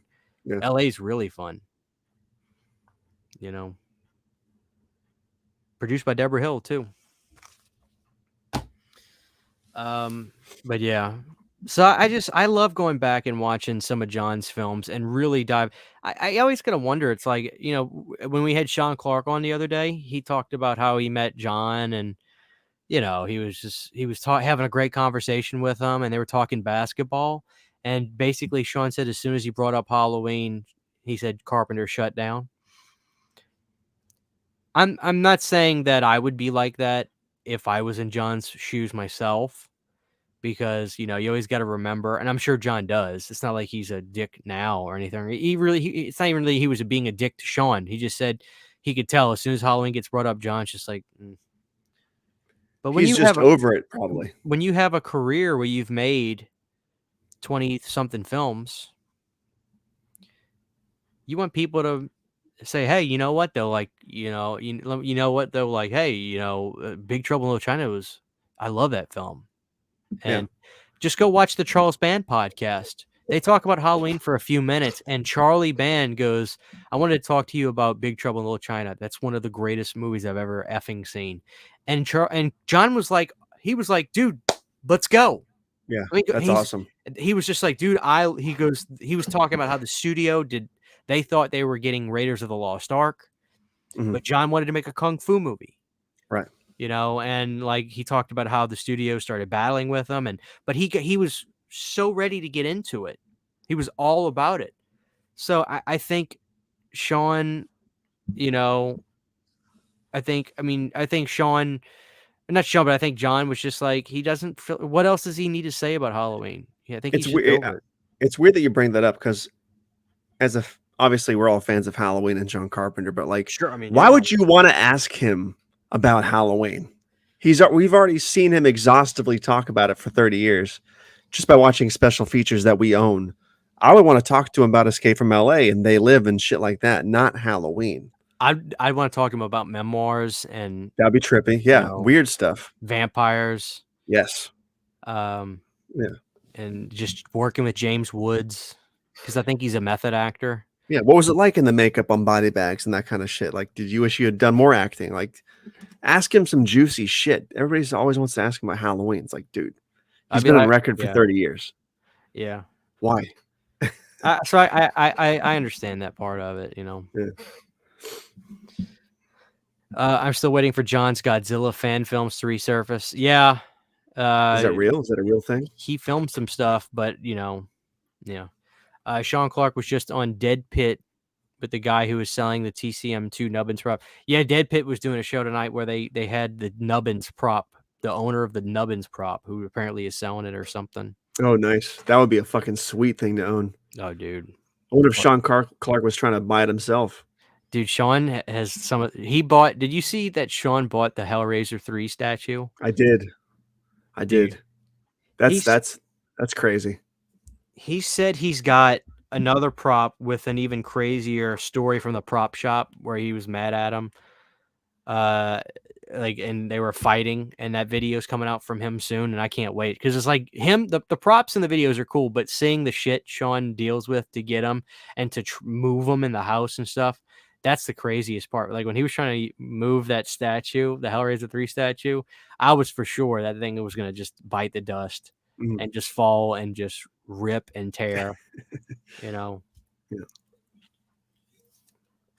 I wonder how trippy that is, dude, to own. Like, if you think about it, like if you grew up watching Hellraiser 3, which I'm sure you did, and you have the ability and the finances to get that thing, how trippy would it be to literally put on Hellraiser 3, watch that opening sequence where the statue was turning in the shop, and then literally look to your right and be there like, it is. That's it. You know what I mean? Yep. I'd be like standing in the room with it, just drinking a beer, staring at it for like 3 hours straight. And you can hear the crickets in the backyard just chirping while you're just standing there. Honey, what are you doing? I'm staring at it. Yeah. Oh, man. Brent, this has been fun, man. You got anything else before we call it? We're about to hit 2 hours. Not really. What you got coming up this week? I got Can we talk about Witches of Eastbrook for just a second? Yes, we can. I'll talk about that fucking movie endlessly. Well, go for it real quick. Oh, I love that. I love Cher. Yeah, she's awesome in the film. I think The Witches of Eastwick is a horror movie in the vein of Scrooge, Beetlejuice, Gremlins, the '90s Casper movie. Like if those movies are verging on horror, then I think Witches of Eastwick does too. It's just what's one of the best witch movies out there. It's not really like they're not really like direct witches in the film, I guess you could say. But I can't even. What the fuck am I trying to say here? It's just a fantastic fucking movie. It is, and it's atmospheric in the right way. It's like it's one of those. There are movies that the horror audience adopts as their own. Mhm. You know, I think Witches of Eastwick is certainly a film like that. Yes, I think Matinee is one too, the Joe yes, Dante film. it is. It's obviously not a horror film, but there's so many things about it that the horror fans love, and there's obviously horror elements to it because of John Goodman being the movie promoter who goes from town to town to show this crazy science fiction horror monster bug movie. The horror fans adopt it, and it's Yeah. made by a horror director, so there is this weird connective tissue. Mm. So I think Eastwick is undoubtedly like I need to make a movie playlist of those kinds of movies that the horror Yes. fans adopt. Right. Witches of Eastwick would be in there, Matinee would be in there, Yeah. like Cyborg would be in there, Yes. you Yep. know, that kind of stuff. Um, there's some crazy shit in that movie. Like when they all make the earth beneath them crack, they the influence of Van Horn makes the dude beat his wife to death with the fucking fire poker. Like that's Yeah, pretty intense shit, man. it is. And like he becomes this giant devil dude at this. That movie is fucking I insane. love it. Witches of Eastwick is nuts, man. Witches I of watched East it all the time as a kid, and I forget how crazy it is every time I watch it. Yes. Yeah. Do you think about it like a great double feature is Witches of Eastwick and Death Becomes Her? Yes, that would be perfect. You know what I That'd be mean? perfect. That needs I've a got Screen Factory Blu-ray. it does. I It does. I had it on VHS as a kid. Death Becomes Her does have one though. I have it. Yeah. Screen Factory Blu-ray of Death Becomes Her. I wish I had a 4K of it, but Yeah. But anyway, well, what else you got coming up on Tobattovision? I got a review of Krampus coming out Friday. I got a review of Scrooged coming out next Friday. I got a couple Just a Thought videos in between. I got a review of New Year's Evil coming out on the 31st, and that's pretty much where I am now. I'm trying to get my footing for 2023 of where I want to take the channel and what I want to do. Because I'm kind of feeling like stalemate. I'm just sort of in this like pattern of, Just a Thought videos and reviews. I want to do something weird. I don't know what to do, but like a new kind of sub series or something. I'm not sure. I like the Let's Fix series. I need to do that. I need to do more of those. I've been working on the Let's Fix Jason Goes to Hell video for like 6 months, and I've yet to record the fucking thing.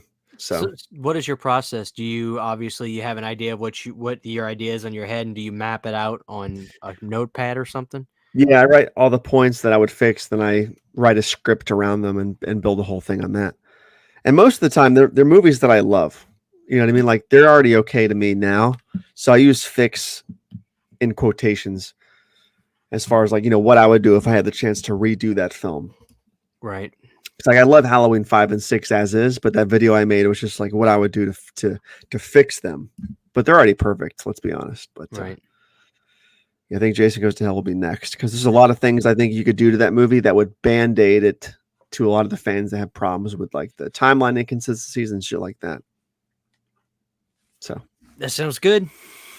Yes, sir. I fly by the seat of my pants, man. I literally just figure out what I'm gonna do. I've been trying to work in the shorts and the reels and stuff like that. I assume people are checking out. Somebody's watching those shorts, man. It's crazy. They catch funny. on, and they catch on in the algorithm. Those shorts. I've noticed some of yours hit really big too. Yeah, I don't know what it is, man. Some do, some don't. I don't know what the hell it is, but like some of them will be like the same kind of thing, and one will get like 3,000 views, and one will get like 3 views. Yeah. Well, I think it's like it's timing too. You know what I mean? I think it's timing. I upload my shorts early in the morning. Deandra, when I talked to her, she kind of said like, "Hey, don't really do too many hashtags. I think it actually dilutes you a little bit." Hmm. I've been trying to make good titles for them and just be silly and have fun. And, so that way, if they don't hit, at least I had a good time making them. Dude, the Judge Judy one had me cracking up.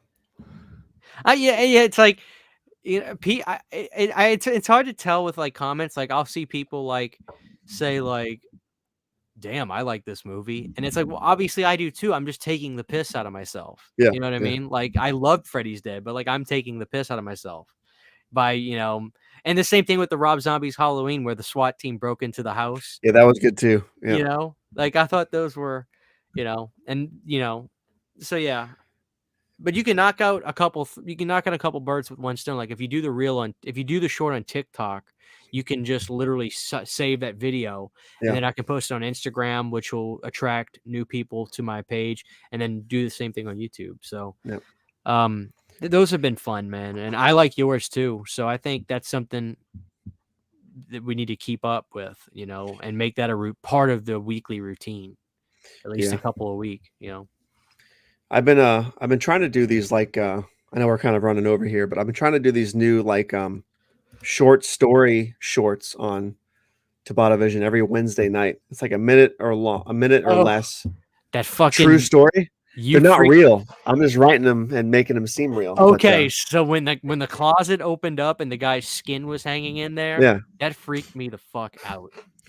Excellent. Yeah, some guy commented. I'm not sure if I removed the comment or not. He's like, "This isn't a fucking real story. You're just fucking around." And I'm like, "Dude, it says in the description this is an original story by me." I'm like, "I don't know what to tell you." Well, here's the thing I want to tell you too. Nobody reads a damn thing. That's true. It's just in its human nature. I'm not hating.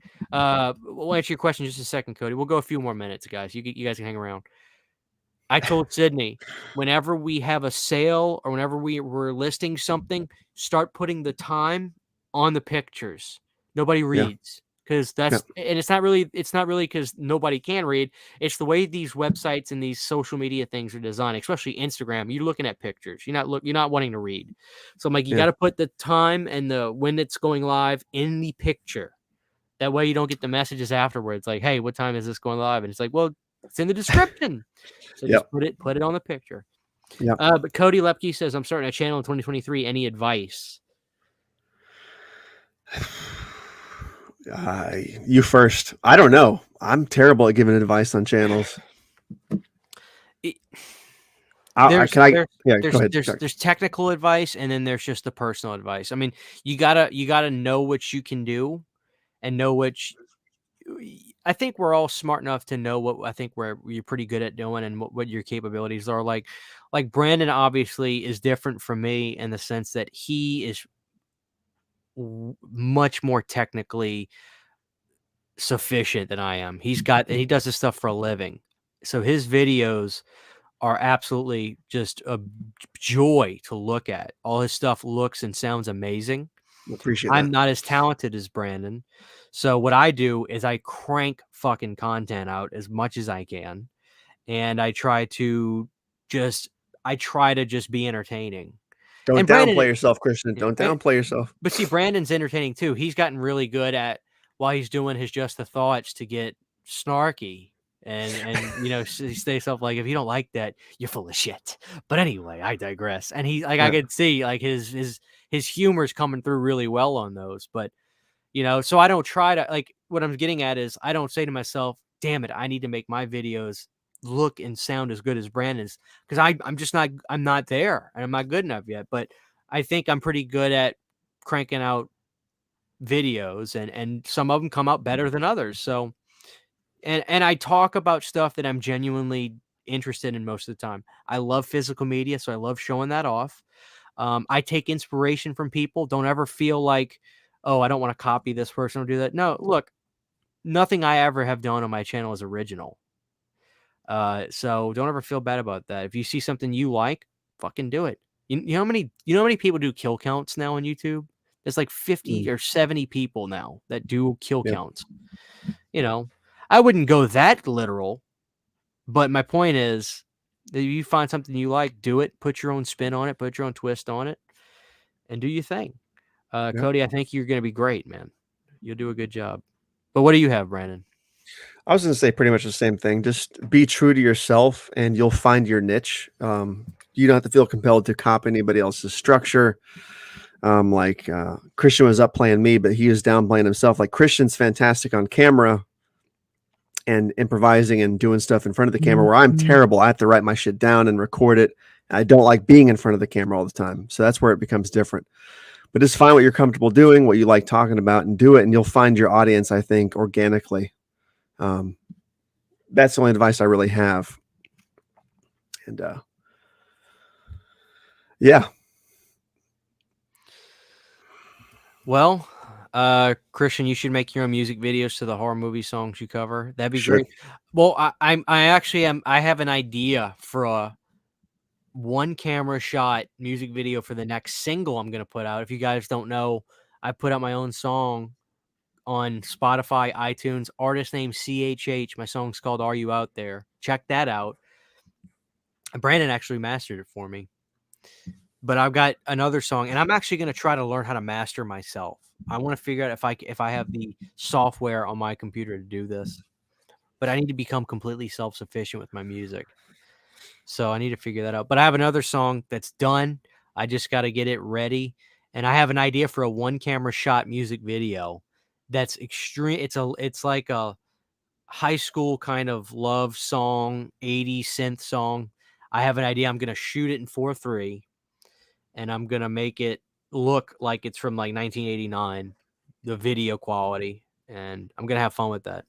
Then I have another song after that that I think is just really good. And it's like a thriller sounding type of song that I'm really excited to finish. So, Yeah. I'll be putting all that, but I'm putting all that stuff out there. Like my original stuff, I'm making it available for iTunes and Spotify and all that. So I got that going. I'm staying too busy. I got too much shit going on, man. I've got my own band, Cold Canyons. I got that. I'm working on my own music. Then there's the YouTube channel. Then there's You Need a Candles. I don't even know how. If I had a kid, dude, I'd have to stop half of this shit. I mean, I would. I'm serious. I would. I don't have free time. Yeah. When I do these streams, it's a way to decompress. But like, I got to plan them. Mm-hmm. I just stay busy, man. Yeah. I stay busy. So I don't even know how you can do it with a kid. Is it just like, do you just figure it out and then you figure it out? I've had to put a lot of stuff on the back burner. Not as far as like not doing it. It just takes longer, and I have to do a lot more planning. Because I was in the same boat that you were before we had kids. I was always busy with my own projects and stuff. I never wanted there to be free time. I'm sure you're probably the same way. I like being busy all the time with my own projects. And it's a blessing when she came along, but you definitely have to make some major time management adjustments. So you can still do what you want to do. It just takes way longer. You know what I mean? Yeah. My guitar player's having a kid at any week now. So the band hasn't had any shows booked the last couple weeks, but I don't know if you want to answer this real quick, but where is your, like, what is the hierarchy of your projects? Like you have your YouTube channel, you have your band, You Need the Candles, and then your own music. Like, what do you think is top tier to you? Is it the YouTube channel? Or can you not answer that on the camera without pissing people off? No, I'll answer it. I mean, like if one of those had to go tomorrow, you had to make that choice. What do you think? What would you nix? Christian's on the spot, ladies and gentlemen. I'm trying to be really practical about it too. I've been doing the YouTube thing for over a decade now. I mean, I hit my 10-year anniversary in August. Yeah, and congrats on that. Did I tell you I was literally this close to stopping? I mean, no. I was days away from having a mental breakdown. Would be way too exaggerate. I'd be exaggerating big time. I was so burnt out on doing this. I knew I loved horror, and I started talking about that a little bit on my channel, but then I would also do Laserdisc videos showing Lethal Weapons and stuff like that. And last year or earlier this year, I was so fried, I couldn't even walk into this room. I couldn't even walk here. I was so fried.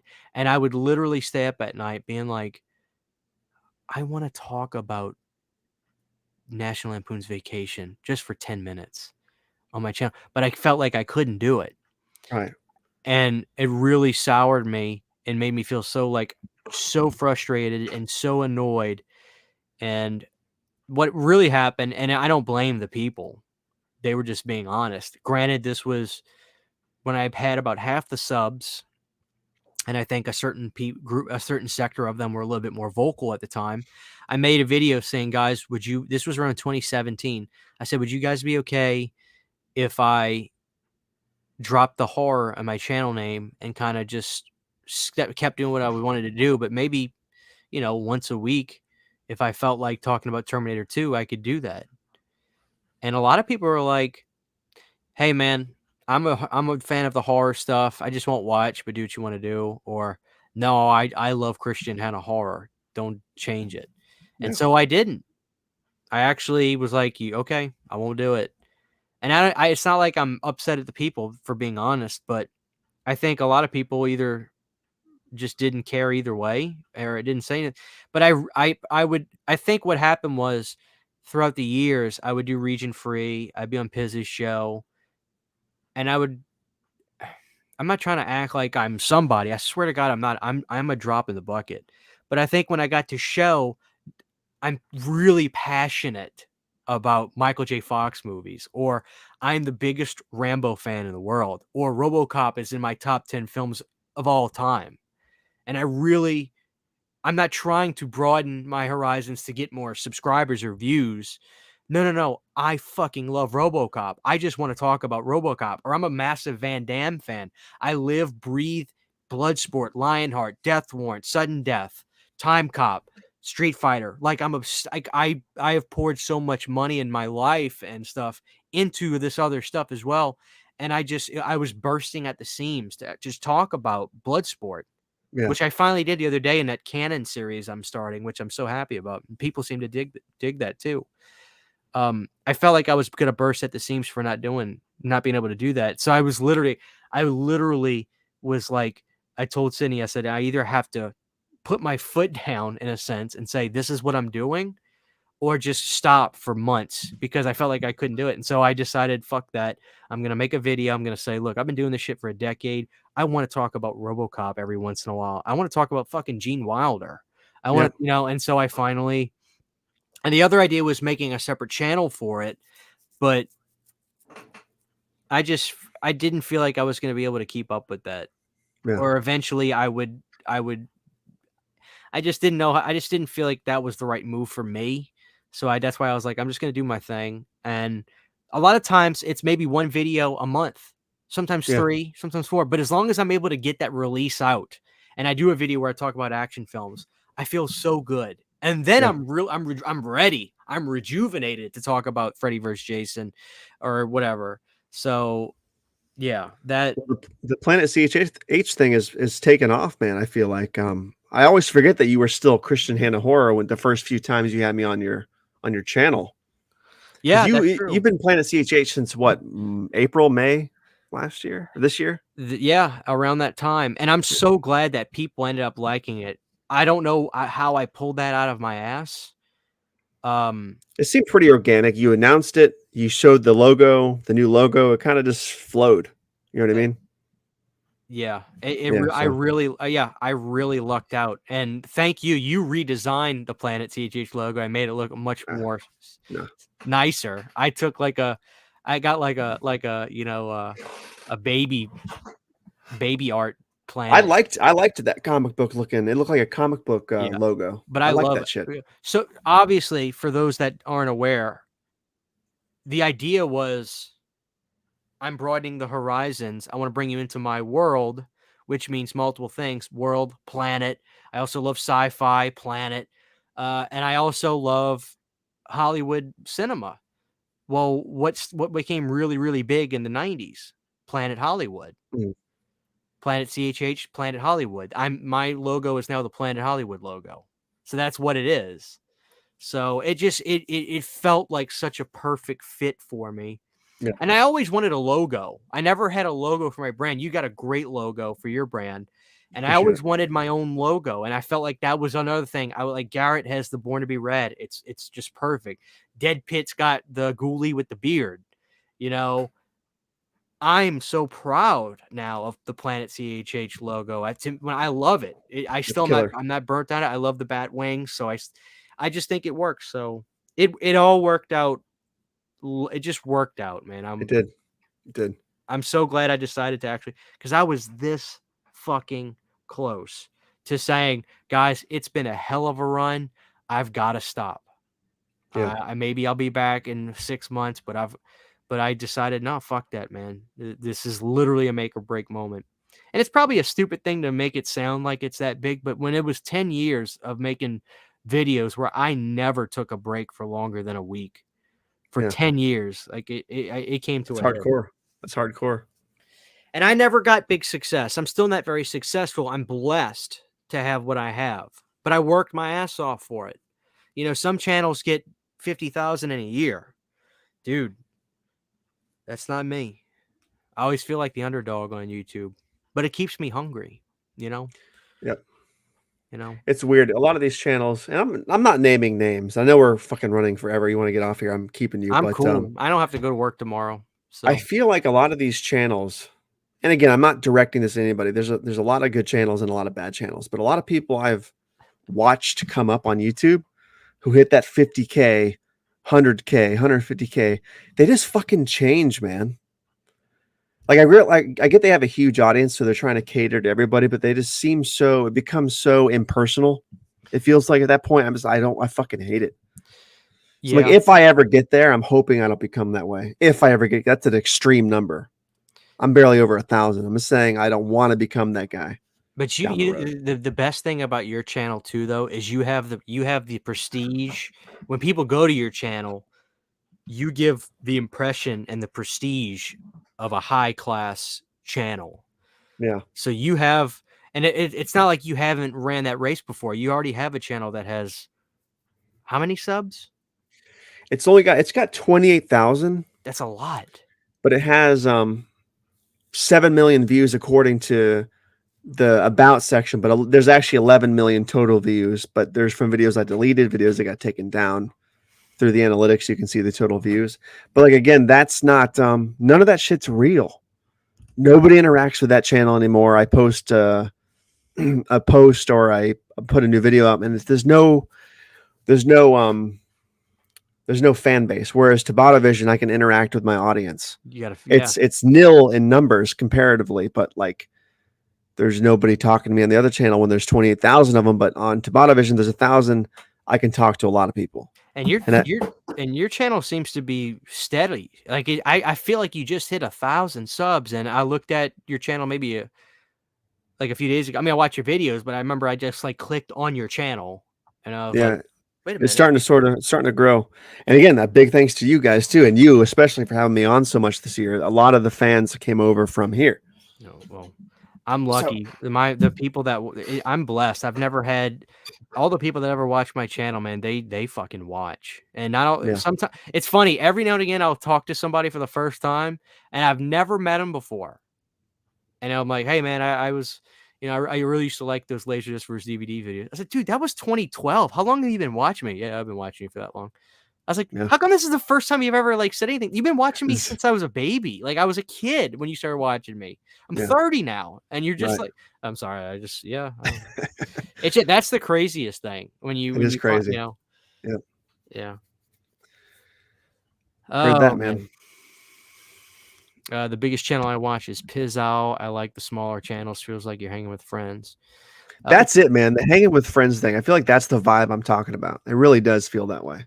Yeah, well, I don't think any of us will ever lose that especially because the fact that I never had any sort of quick success like that. I think I've been able to gauge and understand and see. I can learn from other people. I know exactly what you're talking about, where when you get success that quick, you get, I guess, entitled, and you don't really appreciate the work.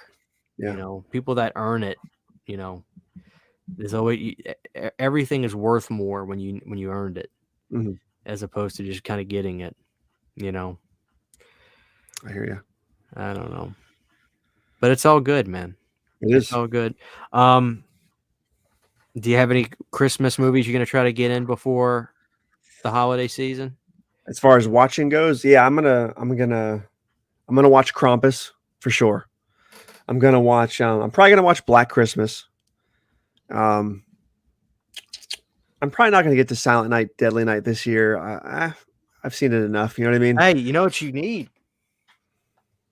You need to get Silent Night, Deadly Night 3 through I'm 5. gonna pick that up tomorrow so I can watch part 5 at least. I might not get to 3 and 4 till the new year, but I really want to see part 5. Part 5 Part is the shit. It's a vibe, man. But You gotta watch. definitely fucking Christmas Vacation, Home Alone 2 for sure. Also, Yeah. I'm a Home Alone 2 guy. I don't see how anybody can take the first one over how good Lost in New York is. Lost in New York is so good, man. I put them hand in hand. I used to like New York better, and then I kind of like the first one better. I go back and forth. It's sort of like a Wayne's World 1 and 2 situation. Dude, They're both equal, man. I love New York movies that take place in New York. I just love the aesthetic, and I probably sensationalize New York because I've never been there. So I think it's more maybe a little bit more grandiose than it possibly is, and probably a lot cleaner and nicer than it possibly is. But dude, I fucking love any movies with New York in it. Yeah. So I love, I'm really kidding. Like the first Home Alone is a fucking masterpiece. I would agree that they're probably dead even, but I just can't help myself with how much I love Lost in New York. Part 2 is so good, and I feel like a lot of people give it flack needlessly. It's so good. Part 2 is not a rehash of part 1. It is a little bit, but it's tongue in cheek. Like everything is intentional. It's not just like a blatant. It's not The Hangover 2 to Hangover 1. You know what I mean? It's Home Alone 2. It's fantastic. I never saw Hangover 3, but I heard it wasn't that great. Did you see Hangover in the theater? I did not. Dude, I was not into that kind of comedy at the time. I didn't see it till a year or two later on video. let me tell you. So I was in New Orleans visiting friends pre-Katrina. I was catching Yeah. up with some of my childhood friends, and I went to stay with my buddy Devin. And he says, "Hey, a couple of guys. Remember you used to play ball with them, Brandon, and a guy named Brandon, and his older brother. Blah blah blah. We're gonna go get drinks, hang out, whatever." And I met up with them, and I hadn't seen these guys since like 1999, 2000, because some of them moved away before then. And we were catching up, and they were like, "Hey, let's go to the movies. You almost go check something out." And I'm just like, whatever. I'm just hanging out.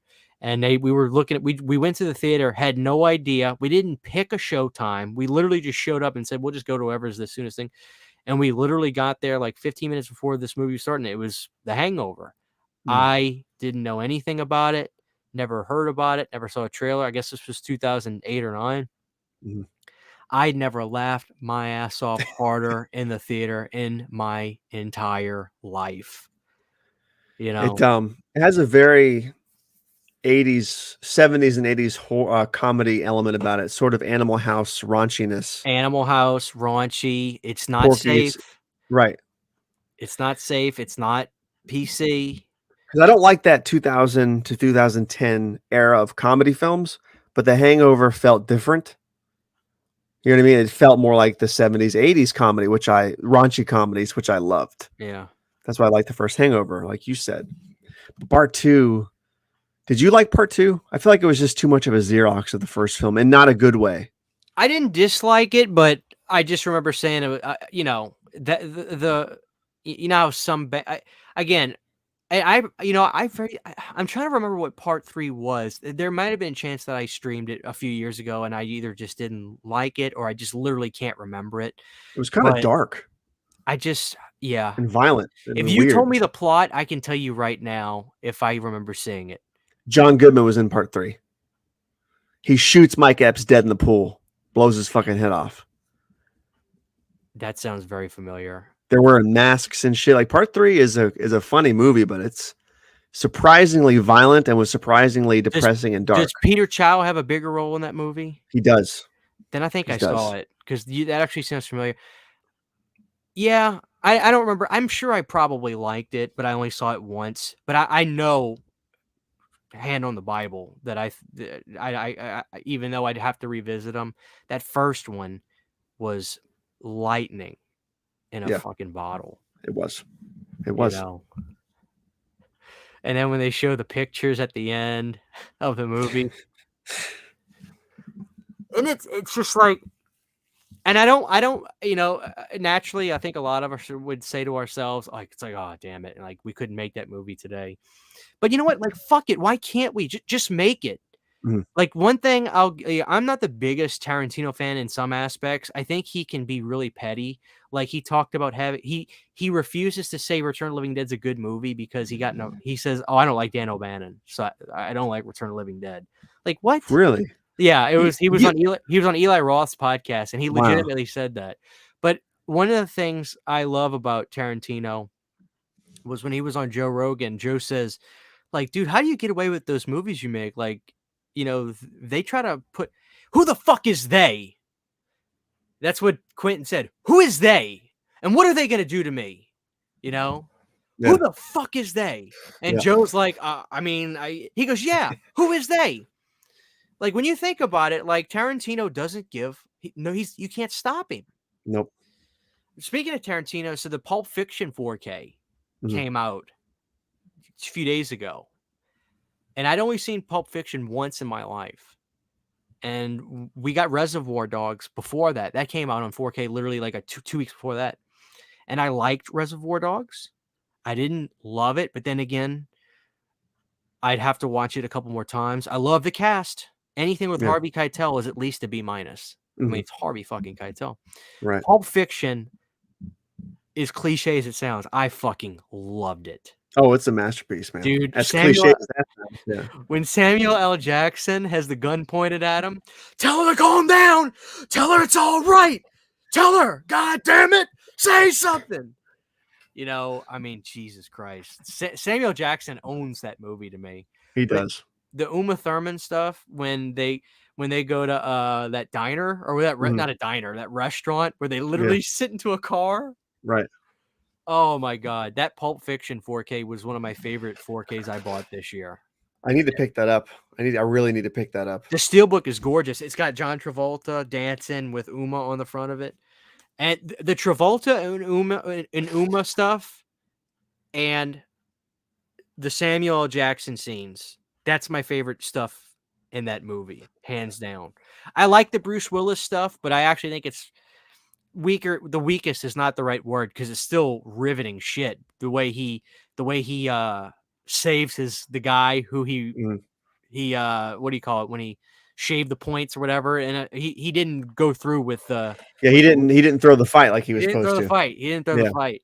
But dude, that movie really is that fucking good. It's so good.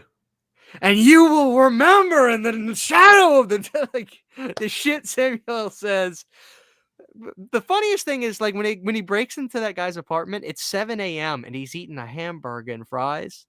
I would do that, but I always thought I was a fucking weirdo.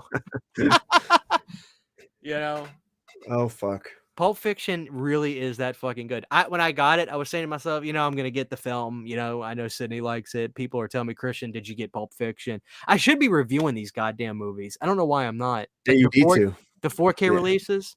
Yeah. But I'll tell you what I can't wait for.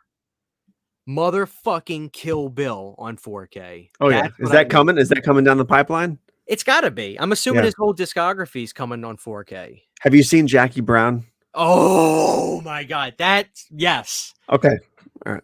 I fucking love Jackie Brown. I'm trying to think of what my least favorite Quentin Tarantino film would be. I think mine is probably Jackie Brown. I like Jackie Brown a lot. It's so good. All those movies are great. I like it more than Reservoir at this point. But then again, let me watch Reservoir a few more times. That could change. I just feel like because I had never seen Reservoir Dogs. I think that's the only film of his I haven't seen. And I built up the film in my head of what I thought it was going to be. It's really just a movie where people fucking talk the whole time. It is. And I'm not taking anything away from that, because the dialogue's great and the characters are very well written, and and again, if it's Harvey Keitel, it's at least a B-. Yes. But I think I might have built that movie up in my head a little bit. So I'm going to have to revisit it, and I will revisit it. Yeah.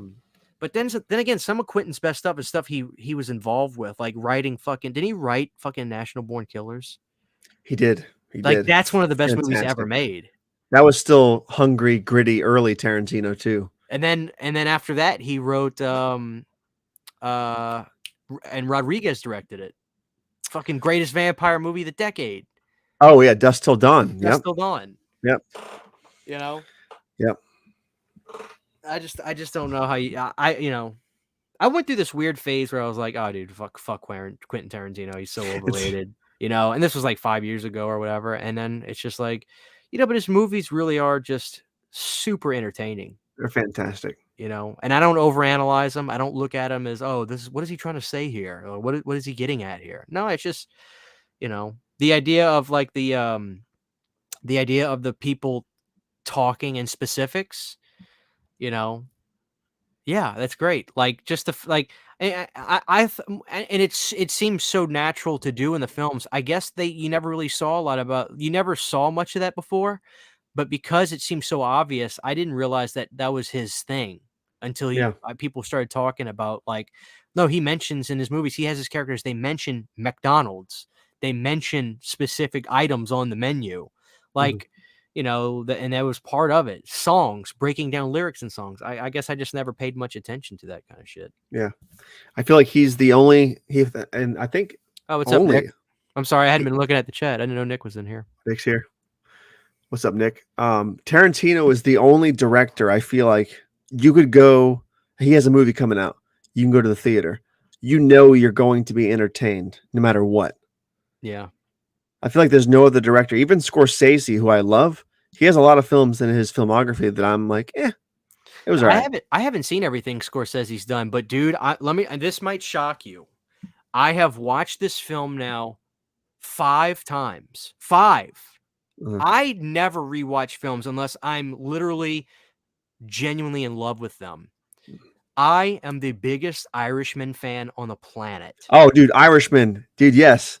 Thank God there's somebody else. I reorganized my Blu-rays. Hold on. Let me look for some. Here it is.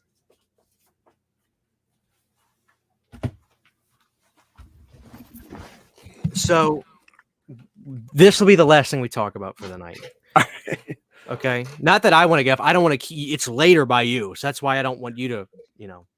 So when I got wind that The Irishman was finally hitting and it was a Scorsese film and they got Pesci back and everything, I was over the moon. I watched, and here's the thing, I watched zero promotion for the film because I didn't want to know anything. I didn't want to know a damn thing. I grew up being obsessed with Jimmy Hoffa. I read books about him. I read books about the Fish Union. When people think about unions, they don't know what unions represented. I mean, you obviously do. Back in the day, we're talking, they fought to get paid for working the hours that they were actually working.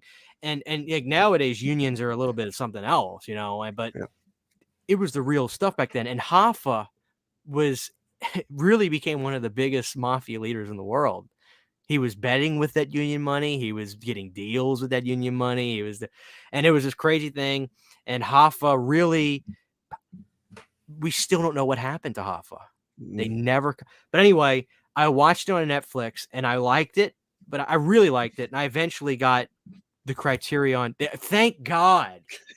This is my favorite Criterion release. This is Agreed. This is my favorite Scorsese film. I mean, I'm not bullshitting you. I am in love with The Irishman. Everything about it. Pacino is so fucking good. He is. And yes, I love Fist with Stallone, Mark Allen. Great film. Great Jimmy Hoffa movie. But Pacino is so good as Hoffa, it's scary. And this is an 80-year-old man, Yep. I can't believe how good that movie was. You're one of the few people I've heard who actually likes that movie. I thought I was on an island by myself because nobody I know really likes that movie. Like it's too long and bloated. I'm like, dude, it's fantastic. No. It's in my top 5 Scorsese films. It might be in my top 3. Dude, it's my favorite. And I've said this to Nick a number of times, so I know he's heard me say this. Unless you are Martin Scorsese, I'm not sitting down for 2.5 hours. That's my expression, because he's one of the only guys where I don't want his movies to end. Him and Tarantino for me. Absolutely. Yeah. Yeah. And I love just the way Scorsese has the narration from his character. Like the best part, my favorite stuff about Goodfellas is, me and Tony, we were like, you hear the dialogue, the narration of the characters, like that just sucks me into his movies so much. To me, The Irishman is a perfect film. It's perfect. Everything about it. It is perfect.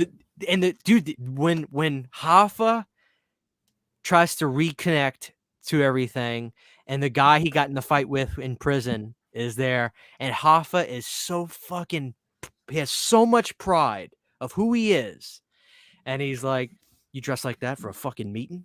Yeah. And stuff like that, and he's like, and you're late, you 10 minutes late, there's traffic, like, and Hoffa wouldn't let up. He wouldn't let up. And that's according to the books I read, because I've read 3 or 4. I forgot the names of some of them, like The Truth of Jimmy Hoffa, What Happened to Jimmy Hoffa, the Jimmy Hoffa Story. Like, I've read all these books and I love them, and audiobooks. He was an arrogant son of a bitch, but if he fought for you, god damn it, he was going to fight for you. Yeah. So I'm obsessed with anything Jimmy Hoffa. But god damn, I'm so glad you loved it, dude. Oh, it's so good. I fucking love this movie with my heart. It's I'm fantastic. Such an Irishman fan. Yeah.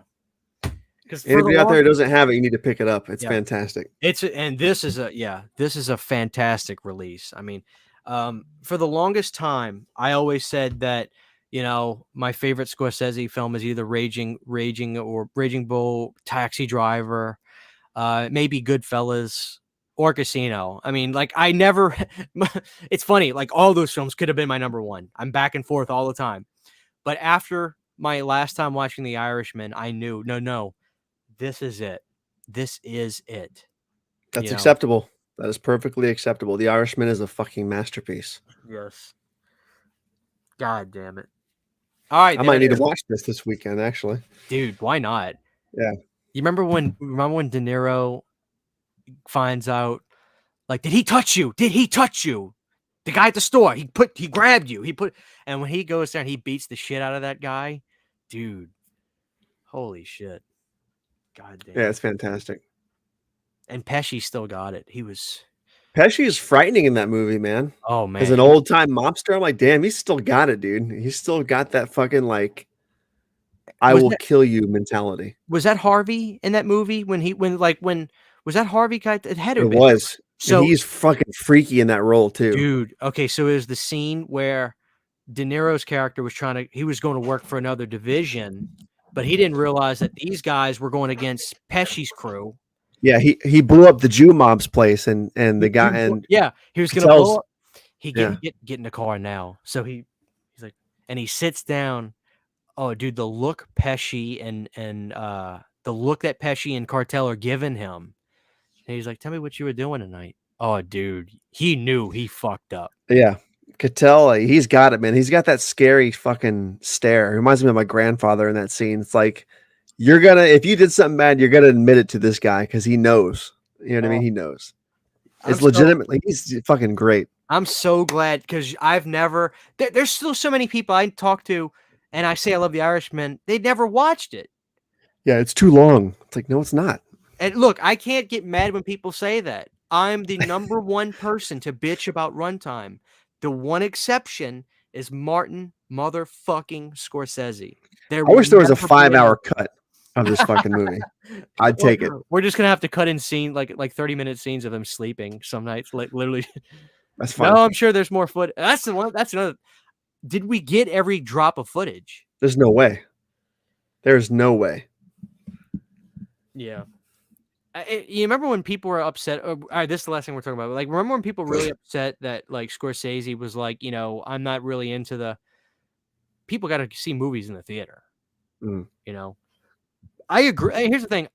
I will, whether I agree or disagree with Martin, like, for people to get upset that he has a fucking opinion, like when he said he's not into the DC Marvel stuff when he didn't think it was cinema. Get the fuck over it. You know, it's like, Yeah. can he not have an opinion on it? Right. Look at the stuff he creates, you know? It's very different, you know? But I disagree a little bit with the statement that, like, I don't think he actually said movies need to be seen in the theater. He said you shouldn't watch movies on a phone. That I 1,000,000% agree with. Mm. But nowadays, with the technology and flat screens, and like, I can't wait. My father-in-law is moving, and when he bought the house he had, there was a 65-inch LG QLED TV in the living room that the previous owners were like, we're just not going to take it. And my father-in-law said, hey, guess what? You know, every time you come over to my house, you stare at that goddamn TV and you always want to watch it. You're going to get it when we sell the house. So I told Sydney, the first thing I'm doing is queuing up The Irishman on my Criterion 4K scan Blu-ray, and Hell I'm yeah. gonna fucking sit there, and you're gonna leave me alone. You're not gonna talk Yeah. to me for those 3.5 hours. So I can't. But what I'm getting at is, I don't necessarily think that cinema needs to be experienced in a theater per se nowadays. A lot of movies, yeah, especially if you want to get that group experience, and some stuff it hits hard in the nostalgia, like Halloween and the new Evil Dead movie and Scream. Yeah, I want to see all that in theaters. But honestly, I'm so glad that I got to experience The Irishman on my 58-inch TV in a dark room in Yes. my living room now, and I could Yeah. absorb it and not have to worry about I could take a piss break. And I mean, I feel like I'm at the cinema. I've got my living room's laid out to where I can experience my movies in a really nice way with Yeah. great audio and a nice big screen. You know what I mean? Dude, I love the fucking cinema too. My whole life, I loved it. It was my domain for a long time. But honestly, the last 10 years, I've fucking grown to hate it because security is not what it used to be. There's always kids talking, throwing shit, ruining the experience. I was a fuck up as a teenager too, but I never went to a theater and didn't watch the movie. It's just the theater experience is terrible now. It's Right. terrible. It's It's too expensive. The experience itself is terrible. You're not gonna have a good time. So I hear you. I like being able to kick back in my living room, watch a movie in the safety of my house, make my own popcorn, have my own snacks. And also on that note, yeah, it's fantastic. love it. Most movies are shot digitally now, which we can see perfectly fine at home. The only time I say now that you want to go to the theaters if you're watching a movie that was shot on film, be projected legitimately like an old school theater. That's the only time it's going to look better. You know what I mean? Agree. I totally agree. And that's few and far in between right now. You're not going to get that experience. And look what Mark says. He says, I just picked up a 65-inch C2 LG. I really don't get why people. I really do get why people don't want to go to theater anymore, because you can damn near replicate it at home. And honestly, now on a far end note, theaters are getting shot up now, which is also another. That always crosses my mind when I go to the theater. That what was it? Was it The Dark Knight? Where The that Dark Knight crazy, Rises. that stupid son of a bitch went Yeah, there and my dude, what the fuck? They need to hang these motherfuckers by the balls and gut them alive. If they did that, more people would stop doing this shit because they would see that. Look, hang this them is by the balls and gut them. Yes. Yep. I hear you. Okay. Yes, I did survive the storms. We were fine. Thank you, Joe Reese. It got pretty scary, but Oh shit, tornadoes, huh? But it's just regular. Now there's a town near me that a whole trailer park got demolished. Oh shit. People died. It was horrible. Sydney was telling me about it. That's not good. That's not good. All right, so there we go, guys. We're ending it. Awesome show tonight. Really fun. Seriously, go and grab The Irishman on Amazon for your Christmas present for me. Then tag me and Brandon on Instagram when you get it. Let us know you got The Irishman. All right, guys. Thank y'all for hanging out. Y'all rock.